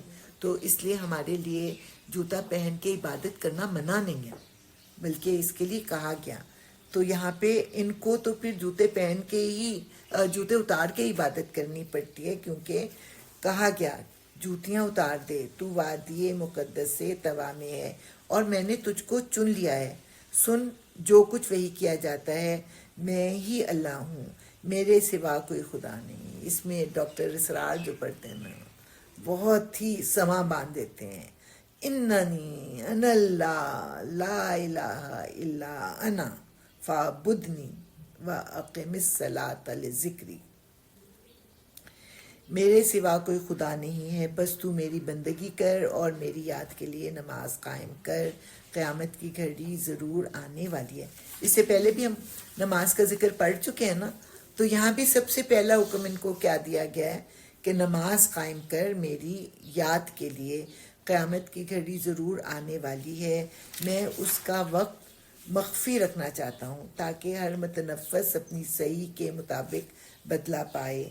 پس کوئی ایسا شخص جو اس پر ایمان نہیں لاتا اور اپنی خواہش نفس کا بندہ بن گیا ہے، تجھ کو اس گھڑی کی فکر سے نہ روک دے، ورنہ تو ہلاکت میں پڑ جائے گا. اور اے موسیٰ، یہ تیرے ہاتھ میں کیا ہے؟ تو اللہ کو نہیں پتا تھا کہ ان کے ہاتھ میں کیا ہے، اور اس کا سادہ جواب کیا ہونا چاہیے کہ یہ لاٹھی ہے. لیکن جیسے آپ کو یاد ہے سورہ مائدہ میں اللہ تعالیٰ نے حضرت عیسیٰ سے پوچھا، کیا تو نے لوگوں سے کہا تھا کہ مجھے اور میری ماں کو خدا بنا لو؟ تو انہوں نے اتنی لمبی تقریر کی تھی. اسی طرح حضرت موسیٰ جو ہیں وہ بھی لمبی تقریر کر رہے ہیں. موسیٰ نے جواب دیا، یہ میری لاٹھی ہے، اس پر ٹیک لگا کر چلتا ہوں، اس سے اپنی بکریوں کے لیے پتے جھاڑتا ہوں، اور بھی بہت سے کام ہیں جو میں اس سے لیتا ہوں. یعنی کہ دل چاہ رہے اللہ تعالیٰ سے باتیں ہی کرتے رہے. فرمایا پھینک دے اس کو موسیٰ. اس نے پھینک دیا اور یکایک وہ ایک سانپ تھی جو دوڑ رہا تھا. فرمایا پکڑ لے اس کو اور ڈر نہیں. یعنی یہ نہیں کہا کہ اس کو سانپ کو لکڑی بنائیں تو پھر وہ پکڑیں، نہیں، زندہ سانپ کو ہی پکڑنا ہے. جب وہ سانپ کو پکڑیں گے تو وہ پھر لکڑی بنیں گی. اچھا، پکڑ لے اس کو اور ڈر نہیں، ہم اسے پھر ویسا ہی کر دیں گے جیسی یہ تھی. اور ذرا اپنا ہاتھ اپنی بغل میں دبا، چمکتا ہوا نکلے گا بغیر کسی تکلیف کے. یہ دوسری نشانی ہے، اس لیے کہ ہم تجھے اپنی بڑی نشانیاں دکھانے والے ہیں. اب تو فرعون کے پاس جا، وہ بڑا سرکش ہو گیا ہے. موسیٰ نے عرض کیا، پروردگار میرا سینہ کھول دے اور میرے کام کو میرے لیے آسان کر دے اور میری زبان کی گرہ سلجھا دے تاکہ لوگ میری بات سمجھ سکیں، اور میرے لیے اپنے کنبے سے ایک وزیر مقرر کر دے، ہارون جو میرا بھائی ہے. اس کے ذریعے سے میرے ہاتھ مضبوط کر اور اس کو میرے کام میں شریک کر دے تاکہ ہم خوب تیری پاکی بیان کریں اور خوب تیرا چرچا کریں. تو ہمیشہ ہمارے حال پر نگران رہا ہے. پھر ایک لمبی تقریر کر دی حضرت موسیٰ نے دوبارہ. فرمایا دیا گیا جو تو نے مانگا ہے موسیٰ، ہم نے پھر ایک مرتبہ تجھ پر احسان کیا. یہ اب دوسرا احسان ہے نا. پہلا احسان کیا تھا، یہ اب آ رہا ہے. یاد کرو وہ وقت جب کہ ہم نے تیری ماں کو اشارہ کیا، ایسا اشارہ جو وحی کے ذریعے سے ہی کیا جاتا ہے کہ اس بچے کو صندوق میں رکھ دے اور صندوق کو دریا میں چھوڑ دے. دریا اسے ساحل پر پھینک دے گا اور اسے میرا دشمن اور اس بچے کا دشمن اٹھا لے گا. میں نے اپنی طرف سے تجھ پر محبت طاری کر دی اور ایسا انتظام کیا کہ تو میری نگرانی میں پالا جائے. یاد کر جب کہ تیری بہن چل رہی تھی، پھر جا کر کہتی ہے میں تمہیں اس کا پتہ دوں جو اس بچے کی پرورش اچھی طرح کرے. اس طرح ہم نے تجھے پھر تیری ماں کے پاس پہنچا دیا تاکہ اس کی آنکھ ٹھنڈی رہے اور وہ رنجیدہ نہ ہو. اور یہ بھی یاد کر کہ تو نے ایک شخص کو قتل کر دیا تھا. ہم نے تجھے اس پھندے سے نکالا اور تجھے مختلف آزمائشوں سے گزارا اور تو مدین کے لوگوں میں کئی سال ٹھہرا رہا. پھر اب ٹھیک اپنے وقت پر تو آ گیا ہے اے موسیٰ. میں نے تجھ کو اپنے کام کا بنا لیا ہے، جا تو اور تیرا بھائی میری نشانیوں کے ساتھ، اور دیکھو تم میری یاد میں تقصیر نہ کرنا۔ اللہ تعالیٰ کو بہت پسند ہے کہ اللہ تعالیٰ کو ہر وقت یاد رکھا جائے۔ جاؤ تم دونوں فرعون کے پاس کہ وہ سرکش ہو گیا ہے، اسے نرمی سے بات کرنا، شاید کہ وہ نصیحت قبول کرے یا ڈر جائے۔ حضرت عائشہ نے کہا کہ دو لوگ جو ہیں سب سے زیادہ کہنا چاہیے کہ فائدہ مند ثابت ہوئے۔ ایک تو موسیٰ اپنے بھائی کے لیے کہ ان کی فرمائش پر ان کے بھائی کو نبی بنا دیا گیا، اور دوسرا حضرت جویریہ کہ ان کی وجہ سے ان کا سارا قبیلہ جو تھا وہ مسلمان ہو گیا۔ تو ان دونوں کی حضرت عائشہ نے بہت تعریف کی۔ دونوں نے عرض کیا پروردگار ہمیں اندیشہ ہے کہ وہ ہم پر زیادتی کرے گا یا پل پڑے گا۔ فرمایا ڈرو مت، میں تمہارے ساتھ ہوں، سب کچھ سن رہا ہوں اور دیکھ رہا ہوں۔ جاؤ اس کے پاس اور کہو ہم تیرے رب کے فرستادے ہیں، بنی اسرائیل کو ہمارے ساتھ جانے کے لیے چھوڑ دے اور ان کو تکلیف نہ دے۔ ہم تیرے پاس تیرے رب کی نشانی لے کر آئے ہیں، اور سلامتی ہے اس کے لیے جو رائے راست کی پیروی کرے۔ ہم کو وحی سے بتایا گیا ہے کہ عذاب ہے اس کے لیے جو جھٹلائے اور منہ موڑے۔ تو دو باتیں لے کر حضرت موسیٰ جو تھے وہ فرعون کے پاس آئے تھے۔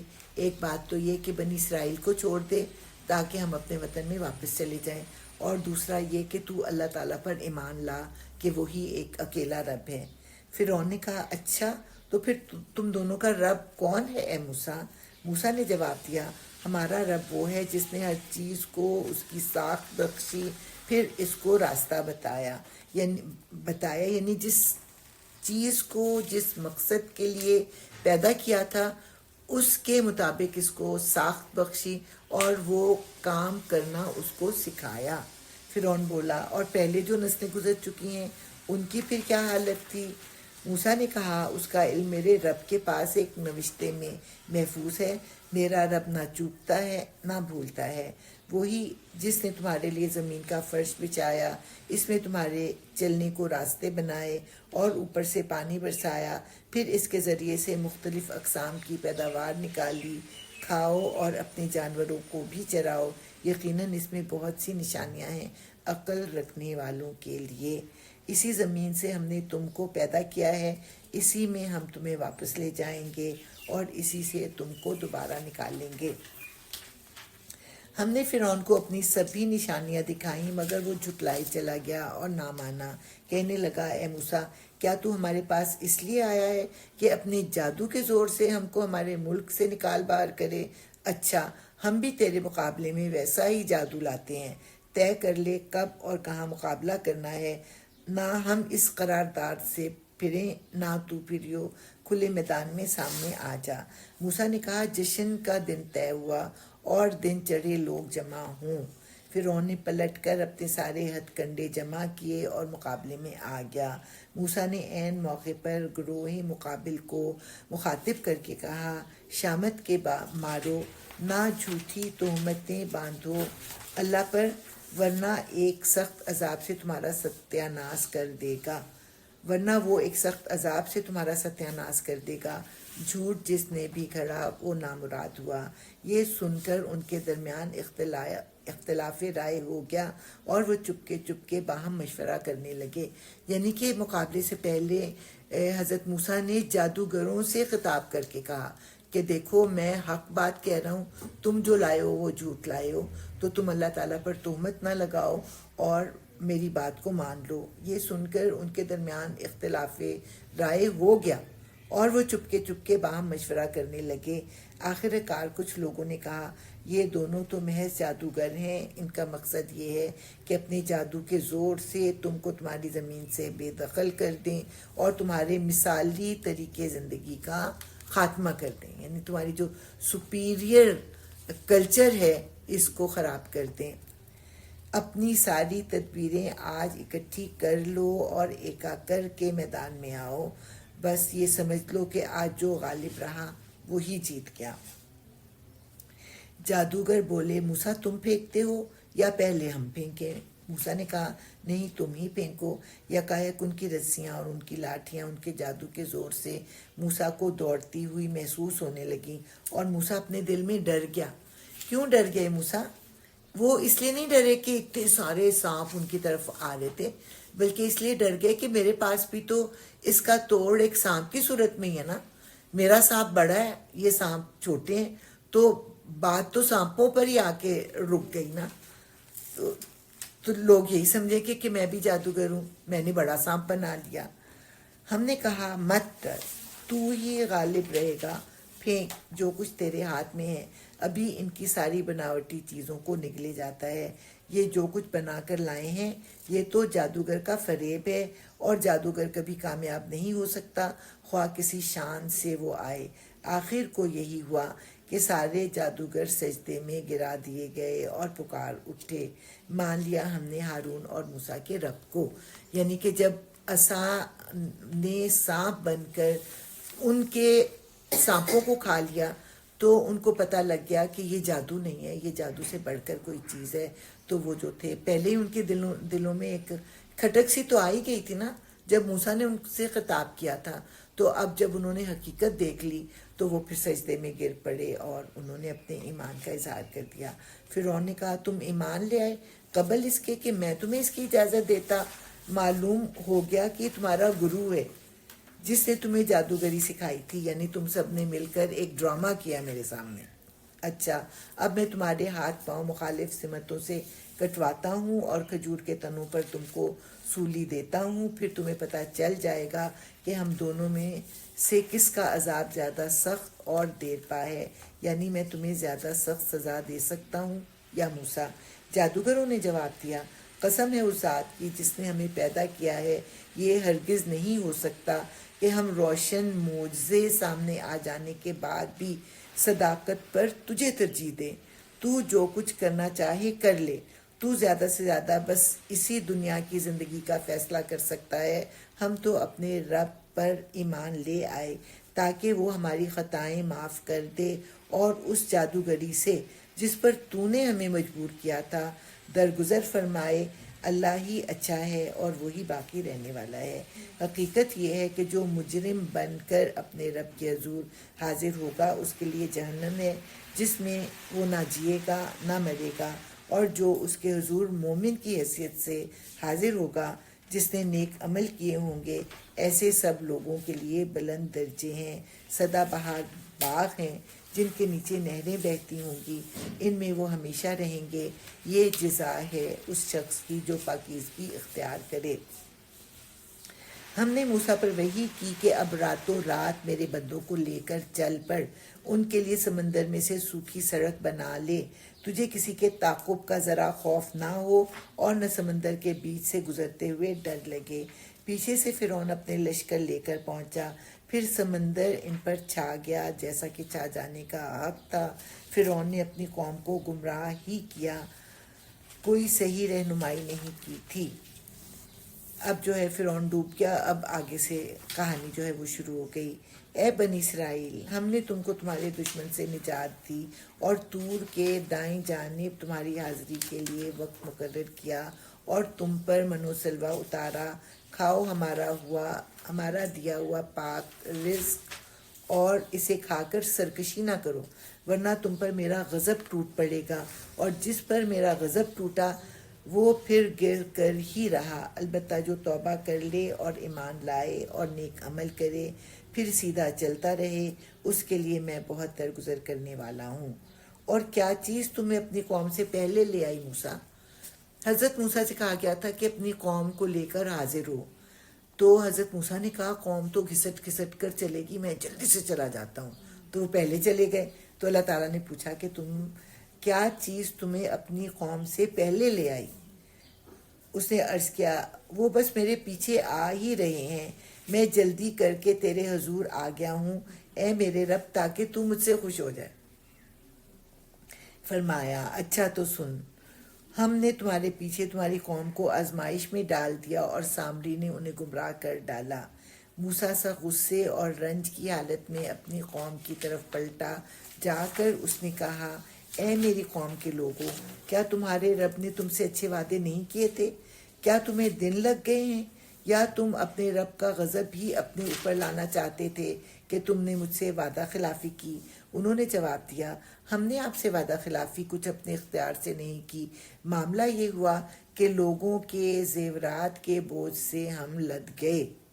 اپنے زیورات کے بوجھ سے نہیں، لوگوں کے زیورات کے بوجھ سے ہم لد گئے، اور ہم نے بس ان کو پھینک دیا تھا۔ پھر اسی طرح سامری نے بھی کچھ ڈالا اور ان کے لیے ایک بچڑے کی مورت بنا کر نکال لایا جس میں سے بیل کی سی آواز نکلتی تھی۔ اب اتنے زیورات کہاں سے آئے ان کے پاس؟ جو بنی اسرائیل کی روایات ہیں ان میں تو یہ ہے کہ جب ان کے نکلنے کا فیصلہ ہو گیا تو موسیٰ نے ان کو حکم دیا کہ جاؤ اپنے ہمسایوں سے زیورات ادھار مانگ کے لاؤ کہ ہمیں کسی فنکشن پہ جانا ہے، اور پھر وہ زیورات لے کے تو وہاں سے نکل گئے۔ لیکن کسی رسول سے یہ بات ہم توقع نہیں کر سکتے۔ اصل میں ایسا تھا کہ لوگ ان پر اعتماد کر کے اپنی امانتیں ان کے پاس رکھواتے تھے، اور اگر یہ زیورات کو واپس کرتے تو سب کو پتہ چل جاتا کہ یہ لوگ کہیں جا رہے ہیں، اور فرعون کو خبر مل جاتی اور ان کا جانا مشکل میں پڑ جاتا۔ اس لیے مجبوراً یہ زیورات ان کو اپنے ساتھ لے کے آنے پڑے۔ اور زیورات کا کتنا بوجھ ہوتا ہے، لیکن ان کے ضمیر پر زیورات کا بوجھ تھا، اس لیے۔ اور اپنے زیورات کو کون پھینکتا ہے؟ کہ سامنے نے کہا زیورات پھینک دو تو انہوں نے زیورات پھینک دیے۔ تو یقیناً ان کے کانشیس میں یہ بات تھی کہ یہ زیورات ہمارے نہیں ہیں اور ان سے پیچھا چھڑانا ہے۔ تو سامری نے پھر ایک بیل کے بچڑے کی سی صورت بنائی جس میں سے آواز نکلتی تھی، جس میں سے بیل کی سی آواز نکلتی تھی۔ لوگ پکار اٹھے، یہی ہے تمہارا خدا اور موسیٰ کا خدا۔ موسیٰ اسے بھول گیا، یعنی موسیٰ کو پتہ ہی نہیں کہ اصل خدا تو یہ ہے، وہ تو پتہ نہیں کس خدا کو ڈھونڈنے کے لیے پہاڑ پر چلا گیا ہے۔ کیا وہ دیکھتے نہ تھے کہ نہ وہ ان کی بات کا جواب دیتا ہے اور نہ ان کے نفع و نقصان کا کچھ اختیار رکھتا ہے؟ ہارون موسیٰ کے آنے سے پہلے ہی ان سے کہہ چکا تھا کہ لوگوں تم اس کی وجہ سے فتنے میں پڑ گئے ہو، تمہارا رب تو رحمان ہے، بس تم میری پیروی کرو اور میری بات مانو۔ مگر انہوں نے اس سے کہہ دیا، ہم تو اسی کی پرستش کرتے رہیں گے جب تک کہ موسیٰ واپس نہ آ جائے۔ موسیٰ قوم کو ڈانٹنے کے بعد ہارون کی طرف پلٹا اور بولا، ہارون، تم نے جب دیکھا تھا کہ یہ گمراہ ہو رہے ہیں تو کس چیز نے تمہارا ہاتھ پکڑا تھا کہ میرے طریقے پر عمل نہ کرو؟ کیا تم نے میرے حکم کی خلاف ورزی کی؟ ہارون نے جواب دیا، اے میری ماں کے بیٹے۔ حضرت موسیٰ بڑے غصے والے تھے نا، اور غصے کی حالت میں کوئی بات کہنا جو تھا وہ ان کو سنوانا ناممکن تھا، لیکن بیچ میں ماں کا جب ذکر آیا تو ایک دم وہ ٹھنڈے ہو گئے اور انہوں نے توجہ سے اپنے بھائی کی بات کو سنا۔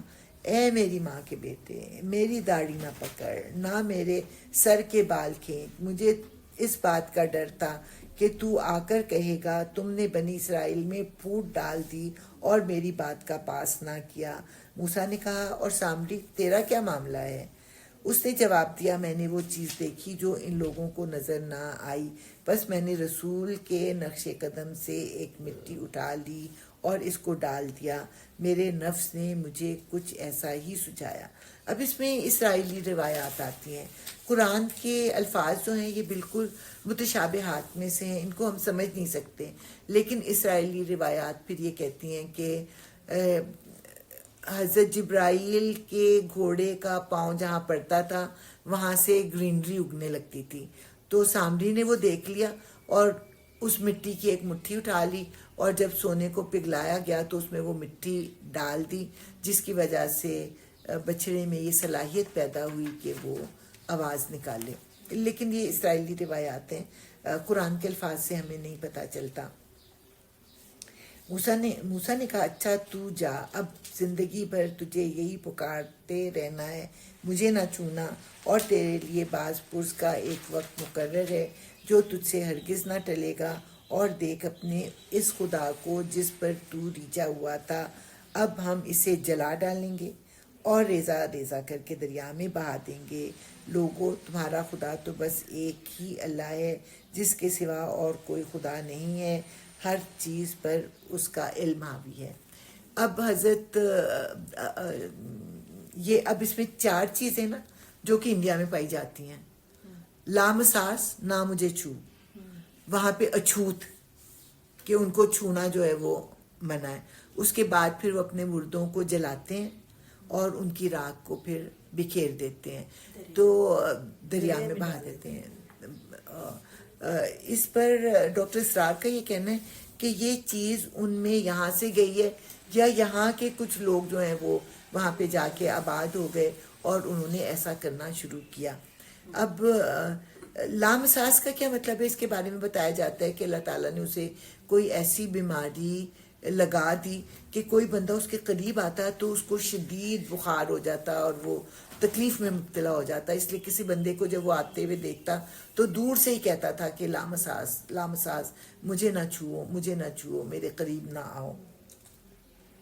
اور اسی طرح پھر حضرت موسیٰ نے ان کے بچڑے کو جلایا اور اس کی راکھ جو ہے وہ بکھیر دیا، اور اس بچڑے کے جلنے اور اس کے راکھ کو بکھیرنے کی وجہ سے ان پر کوئی مصیبت بھی نہ آئی. اب جو ہے حضور صلی اللہ علیہ وسلم سے خطاب ہے، اے محمد صلی اللہ علیہ وسلم، اس طرح ہم پچھلے گزرے ہوئے حالات کی خبریں تم کو سناتے ہیں، اور ہم نے خاص اپنے ہاں سے تم کو ایک ذکر اور درس نصیحت عطا کیا ہے.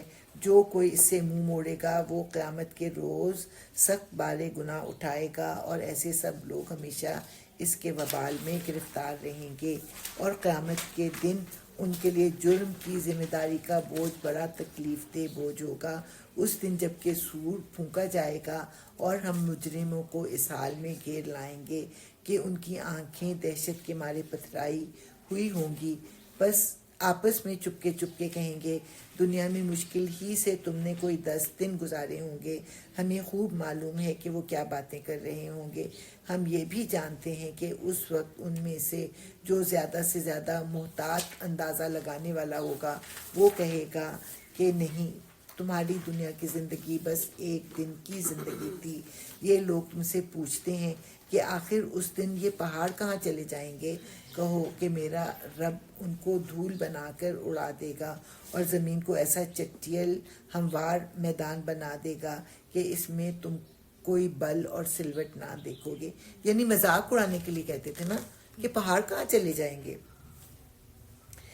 اس روز سب منادی کی پکار پر سیدھے چلے آئیں گے، کوئی ذرا اکڑ نہ دکھا سکے گا اور آوازیں رحمان کے آگے دب جائیں گی. ایک سرسراہٹ کے سوا تم کچھ نہ سنو گے. اس روز شفاعت کارگر نہ ہوگی الا یہ کہ کسی کو رحمان اس کی اجازت دے اور اس کی بات سننا پسند کرے. وہ لوگوں کا اگلا پچھلا سب حال جانتا ہے اور دوسروں کو اس کا پورا علم نہیں ہے. لوگوں کے سر اس حی قیوم کے آگے جھک جائیں گے. للحی القیوم نامراد ہوگا جو اس وقت کسی ظلم کا بار گناہ اٹھائے ہوئے ہو اور کسی ظلم یا حق تلفی کا خطرہ نہ ہوگا اس شخص کو جو نیک عمل کرے اور اس کے ساتھ وہ مومن بھی ہو. اور اے محمد صلی اللہ علیہ وسلم، اسی طرح ہم نے اسے قرآن عربی بنا کر نازل کیا ہے، کیونکہ عربوں کے لیے اترا تو اس لیے عربی زبان میں اترا. اور عربی کا مطلب ایک یہ بھی ہوتا ہے کہ بہت فصیح و بلیغ زبان میں، اور اس میں طرح طرح سے تنبیہات کی ہیں شاید کہ یہ لوگ کجروی سے بچیں یا ان میں کچھ ہوش کے آثار اس کی بدولت پیدا ہوں. بس بالا و برتر ہے اللہ بادشاہ حقیقی. اور دیکھو قرآن پڑھنے میں جلدی نہ کیا کرو جب تک کہ تمہاری طرف اس کی وحی تکمیل کو نہ پہنچ جائے، اور دعا کرو کہ اے پروردگار مجھے مزید علم عطا کر. حضور پر جب حضرت جبرائیل وحی لے کر آتے تو حضور صلی اللہ علیہ وسلم جلدی جلدی اس کو پڑھنے لگتے کہ کہیں مجھے بھول نہ جائے. اس پر ان کو تاکید کی گئی کہ اس کو آہستگی کے ساتھ پڑھو جب تک کہ وحی کی تکمیل نہیں ہو جاتی. اب آگے ہے کہ اس کو سکھانا ہمارے ذمہ ہے، یہاں پہ تو شاید نہیں ہے. اور اس کے بعد حضور کو جو دعا سکھائی گئی ہے، یعنی حضور کے ذریعے سے ان کی امت کو رب زدنی علما، کہ سب سے قیمتی چیز جو ہے وہ کیا ہے؟ وہ علم ہے جو کہ تم اللہ تعالیٰ سے مانگو. ہم نے اس سے پہلے آدم کو حکم دیا تھا مگر وہ بھول گیا اور ہم نے اس میں عزم نہ پایا. عزم سے مراد یہ ہے کہ انہوں نے ارادتاً اللہ تعالیٰ کی نافرمانی نہیں کی تھی بلکہ وہ بھول گئے کیونکہ اللہ تعالیٰ نے انسان کو بھولنے والا بنایا ہے. یاد کرو وہ وقت جب کہ ہم نے فرشتوں سے کہا تھا کہ آدم کو سجدہ کرو. وہ سب تو سجدے میں گر گئے مگر ایک ابلیس تھا کہ انکار کر بیٹھا. اس پر ہم نے آدم سے کہا دیکھو یہ تمہارا اور تمہاری بیوی کا دشمن ہے. ایسا نہ ہو کہ یہ تمہیں جنت سے نکلوا دے اور تم مصیبت میں پڑ جاؤ. یہاں تو تمہیں یہ آسائشیں حاصل ہیں کہ نہ بھوکے ننگے رہتے ہو نہ پیاس اور دھوپ تمہیں ستاتی ہے. لیکن شیطان نے اس کو پھسلایا. کہنے لگا آدم بتاؤں تمہیں وہ درخت جس سے ابدی زندگی اور لازوال سلطنت حاصل ہوتی ہے. آخر کار دونوں میاں بیوی اس درخت کا پھل کھا گئے. قرآن میں کہیں بھی نہیں ہے کہ حوا نے جو تھا وہ پھل کھایا اور آدم کو بہکایا. ہمیشہ دونوں کا اکٹھا ذکر آتا ہے. نتیجہ یہ ہوا کہ فوراً ہی ان کے سطر ایک دوسرے کے آگے کھل گئے اور لگے دونوں اپنے آپ کو جنت کے پتوں سے ڈھانکنے. یعنی اللہ تعالیٰ نے حیا کا جذبہ جو ہے فطری طور پر انسان میں پیدا کیا ہے. آدم نے اپنے رب کی نافرمانی کی اور رائے راست سے بھٹک گیا. پھر اس کے رب نے اسے برگزیدہ کیا اور اس کی توبہ قبول کر لی اور اسے ہدایت بخشی اور فرمایا تم دونوں فریق یعنی انسان اور شیطان یہاں سے اتر جاؤ. اسے پتہ لگتا ہے کہ آدم کو سزا کے طور پر زمین پر نہیں اتارا گیا بلکہ اگر پہلا سپارہ آپ کو یاد ہو تو اللہ تعالیٰ نے فرشتوں سے کہا تھا میں زمین کے لیے ایک مخلوق پیدا کرنا چاہتا ہوں اور یہاں پہ صرف ٹریننگ کے لیے رکھا تھا کہ دنیا میں شیطان سے تمہارا واسطہ پڑے گا تو جس طرح شیطان نے یہاں تمہارے ساتھ زیادتی کی وہ وہاں بھی تم سے زیادتی کروائے گا. تم ایک دوسرے کے دشمن رہو گے. اب اگر میری طرف سے تمہیں کوئی ہدایت پہنچے تو جو کوئی میری ہدایت کی پیروی کرے گا وہ نہ بھٹکے گا نہ بدبختی میں مبتلا ہوگا اور جو میرے ذکر یعنی درس نصیحت سے منہ موڑے گا اس کے لیے دنیا میں تنگ زندگی ہوگی. بعض لوگوں کو اتنا کچھ حاصل ہوتا ہے لیکن وہ ناخوش ہوتے ہیں تو شیطان کے راستے پر چلنے میں سکون نہیں ہے. لیکن کل ہی ہم نے پڑھا تھا نا کہ جو اللہ تعالیٰ کے راستے پر چلتا ہے اللہ تعالیٰ اسے دنیا میں بھی اچھی زندگی گزرواتے ہیں کہ کم ہونے کے باوجود ان کی زندگیوں میں سکون ہوتا ہے اور قیامت کے روز ہم اسے اندھا اٹھائیں گے. وہ کہے گا پروردگار دنیا میں تو میں آنکھوں والا تھا یہاں مجھے اندھا کیوں اٹھایا.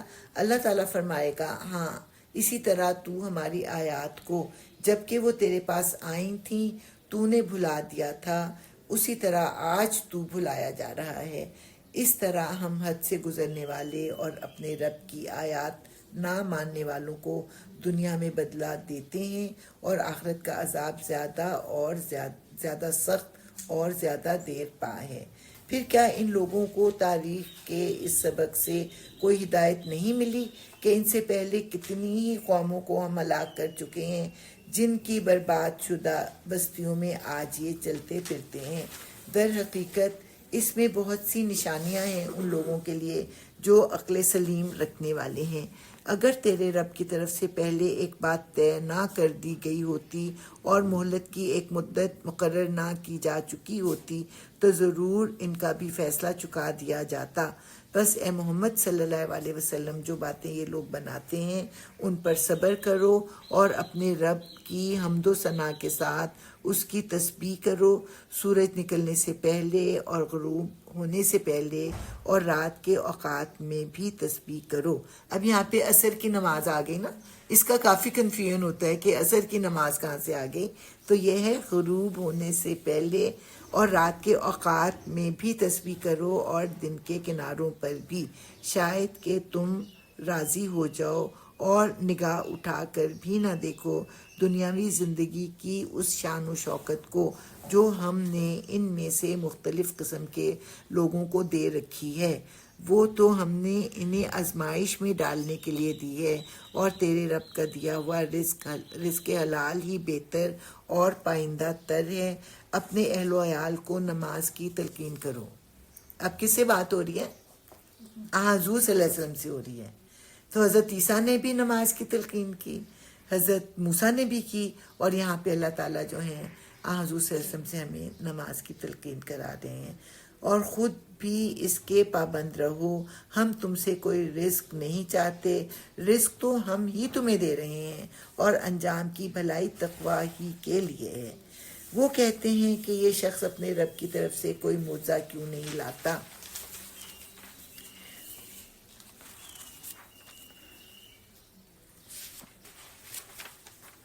اور کیا ان کے پاس اگلے صحیفوں کی تمام تعلیمات کا بیان نہیں آ گیا؟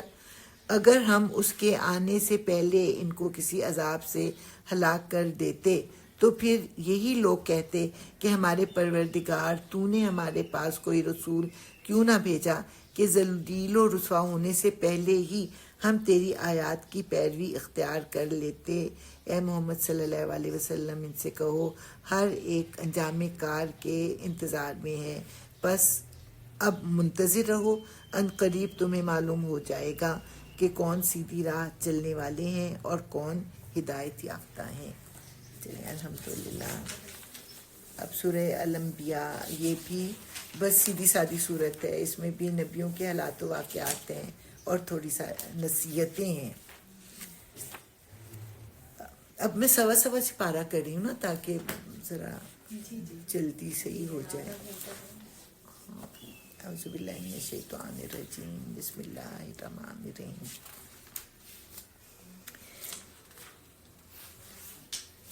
قریب آ گیا ہے لوگوں کے حساب کا وقت۔ حساب کا وقت کب آتا ہے؟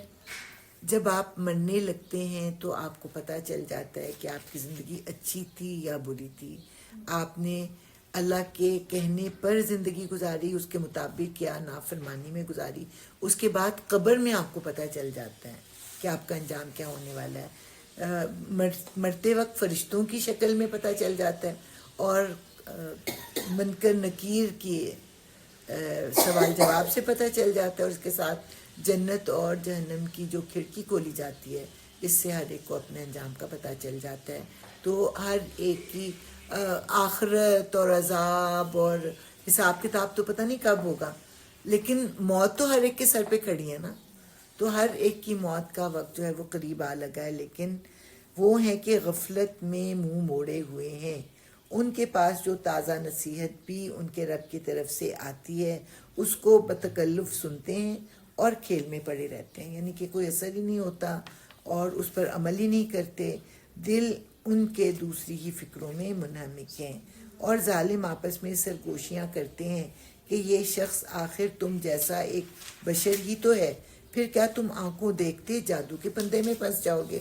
یعنی کہ لوگ آپ کو جادوگر قرار دیتے تھے اور اپنے ساتھیوں سے کہتے تھے کہ تم بھی جادو میں مبتلا ہو جاؤ گے۔ رسول نے کہا میرا رب ہر اس بات کو جانتا ہے جو آسمان اور زمین میں کی جائے، وہ سمیع اور علیم ہے۔ وہ کہتے ہیں بلکہ یہ پراگندہ خواب ہیں، بلکہ یہ اس کی من گھڑت ہے، بلکہ یہ شخص شاعر ہے۔ یعنی کسی ایک بات پر وہ خود بھی نہیں ٹھہرتے تھے، طرح طرح کی تعویلیں دیتے تھے، ورنہ یہ لائق کوئی نشانی جس طرح پرانے زمانے کے رسول نشانیوں کے ساتھ بھیجے گئے تھے، حالانکہ ان سے پہلے کوئی بستی بھی جسے ہم نے ہلاک کیا ایمان نہ لائی، کیا اب یہ ایمان لائیں گے؟ یعنی معجزہ دیکھنے کے بعد بھی کوئی بستی ایمان نہ لائی تھی، اور یہ لوگ بھی معجزہ دیکھنے کے بعد ایمان نہ لائیں گے۔ اور اے محمد صلی اللہ علیہ وسلم، تم سے پہلے بھی ہم نے انسانوں ہی کو رسول بنا کر بھیجا تھا جن پر ہم وحی کیا کرتے تھے۔ تم لوگ اگر علم نہیں رکھتے تو اہل کتاب سے پوچھ لو، ان رسولوں کو ہم نے کوئی ایسا جسم نہیں دیا تھا کہ وہ کھاتے نہ ہوں، اور نہ وہ سدا جینے والے تھے۔ پھر دیکھ لو کہ آخر کار ہم نے ان کے ساتھ اپنے وعدے پورے کیے، اور انہیں جس کو ہم نے چاہا بچا لیا، اور حد سے گزر جانے والوں کو ہلاک کر دیا۔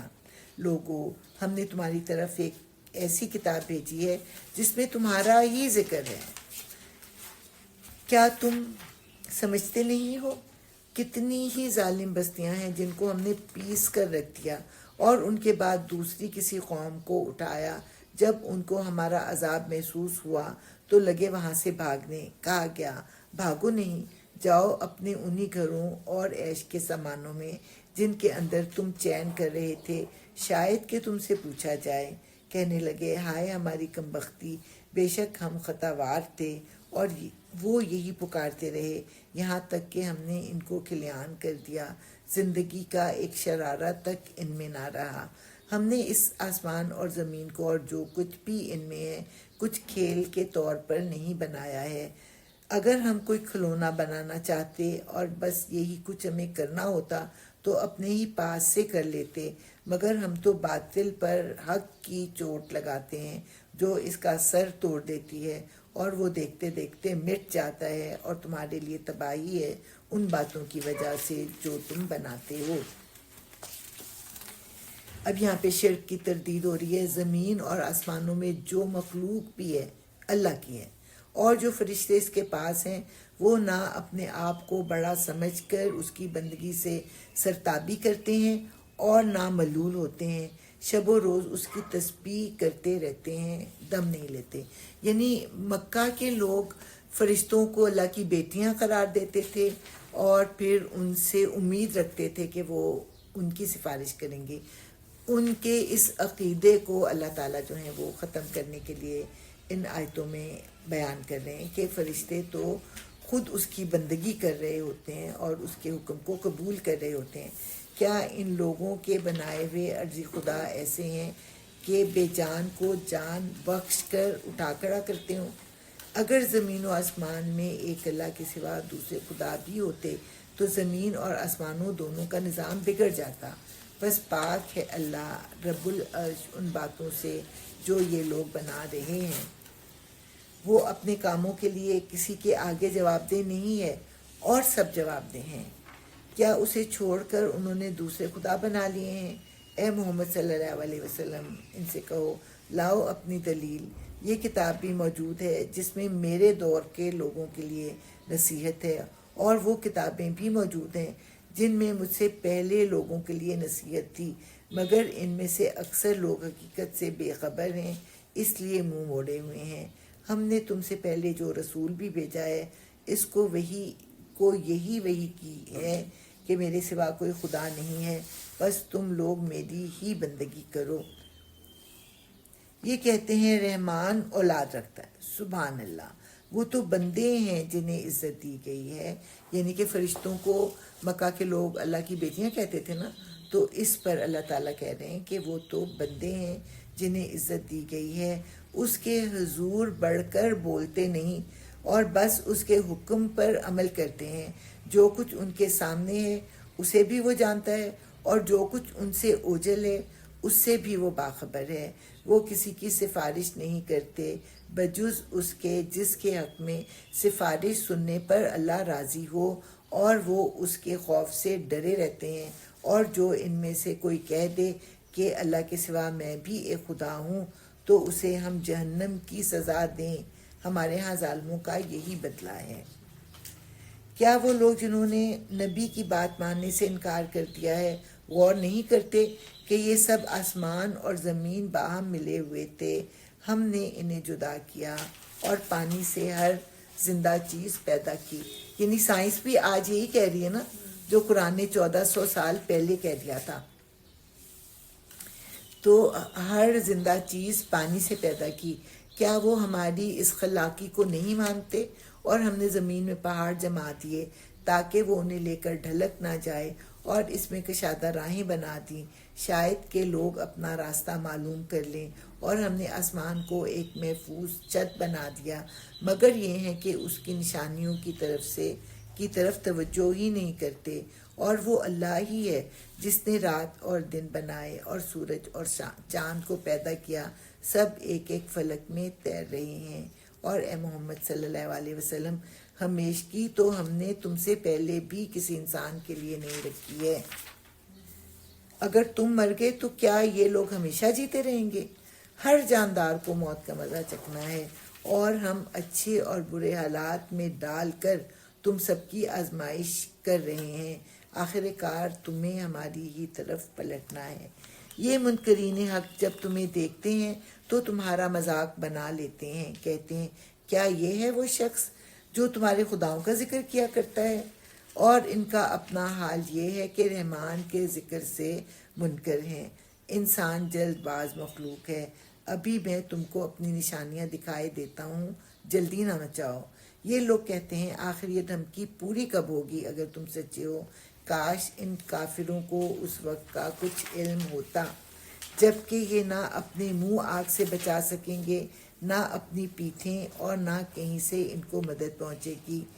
وہ بلا اچانک آئے گی اور انہیں اس طرح یکلخت جب دبوچ لے گی کہ یہ نہ اس کو دفع کر سکیں گے اور نہ ان کو لمحہ بھر مہلت ہی مل سکے گی۔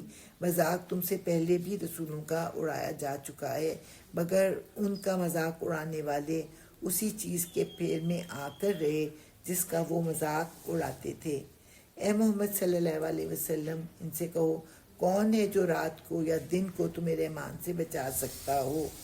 مگر یہ اپنے رب کی نصیحت سے منہ موڑ رہے ہیں۔ کیا یہ کچھ ایسے خدا رکھتے ہیں جو ہمارے مقابلے میں ان کی حمایت کریں؟ وہ نہ تو خود اپنی ہی مدد کر سکتے ہیں اور نہ ہماری تائید ان کو حاصل ہے۔ اصل بات یہ ہے کہ ان لوگوں کو ان کے آباء و اجداد کو ہم زندگی کا سر و سامان دیے چلے گئے، یہاں تک کہ ان کو دن لگ گئے، مگر کیا انہیں نظر نہیں آتا کہ ہم زمین کو مختلف سمتوں سے گھٹاتے چلے آ رہے ہیں؟ پھر کیا یہ غالب آ جائیں گے؟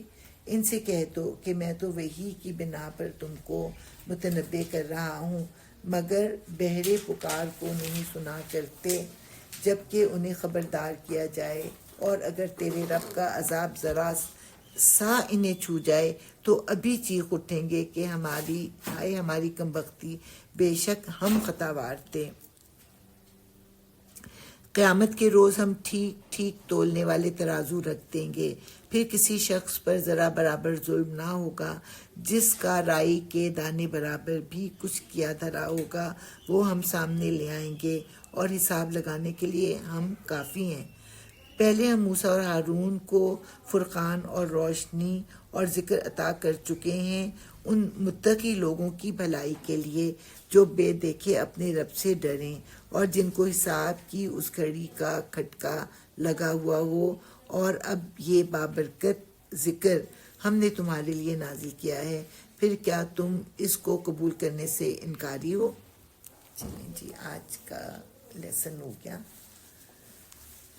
اللہ تعالیٰ ہم سب کا آنا بیٹھنا، قرآن کو سننا قبول فرمائے اور اس کا اجر ہمیں بڑھا چڑھا کے عطا فرمائے۔ یا اللہ پاک ہمیں اور ہماری اولادوں کو قرآن کو پڑھنے والا، سمجھنے والا، اس پر عمل کرنے والا، اسے دوسروں تک پہنچانے والا بنا دے۔ یا اللہ ہماری اولادوں کو نیک بنا، نیک نصیب بنا، ان کو نیک صحبت اور نیک زوج عطا فرما، ان کا انجام صالحین کے ساتھ کرنا، انہیں ہمارے لیے صدقہ جاریہ بنا دے، ہمیں اپنے ماں باپ کے لیے صدقہ جاریہ بنا دے۔ یا اللہ پاک تمام بیماروں کو مکمل صحت، زندگی اور تندرستی عطا فرما دے، ان کی تکلیفوں اور بیماریوں کو دور فرما دے۔ یا اللہ پاک تمام مومن مسلمان جو اس دنیا میں نہیں رہے، ہمارے ماں باپ کی، ہماری اولادوں، ہمارے استادوں کی مغفرت فرما دے، اور ہم سب کو جنت الفردوس میں اعلیٰ ترین درجات عطا فرما دے، ہم سب کی دلی مرادیں پوری فرما دے، ہم سب کی مشکلیں اور پریشانیاں دور فرما دے، ہم سب کے گھروں پر اپنی رحمتیں اور برکتیں اور عنایتیں اور عافیت اور سلامتی عطا فرما دے، اور خاص کر ہماری بہن عالیہ کے گھر پر اپنی خصوصی رحمتیں نازل فرما جس نے اس محفل کا اہتمام کیا۔ میری ان دعاؤں کو تمام امت محمد کے لیے قبول فرما لے، اور ہمارے ایمان، جان، مال اور آبرو کی حفاظت فرما۔ یا اللہ پاک ہمیں توفیق دے کہ ہم اس مرحلے کو، اس کام کو جو ہم نے بڑی محبت سے شروع کیا ہے، یا اللہ پاک اس کو تکمیل تک پہنچا سکیں۔ یا اللہ پاک ہمیں اس کی توفیق تیری ہی طرف سے عطا ہونے والی ہے۔ اور یا اللہ پاک ہم سب کو اس پر عمل کرنے والا بھی بنا دے. ربنا تقبل منا انک انت السمیع العلیم وتب علینا انک انت التواب الرحیم. سبحان ربک رب العزت عما یصفون وسلام علی المرسلین والحمد للہ رب العالمین. آمین ثم آمین. اللہم صلی علی محمد وعلی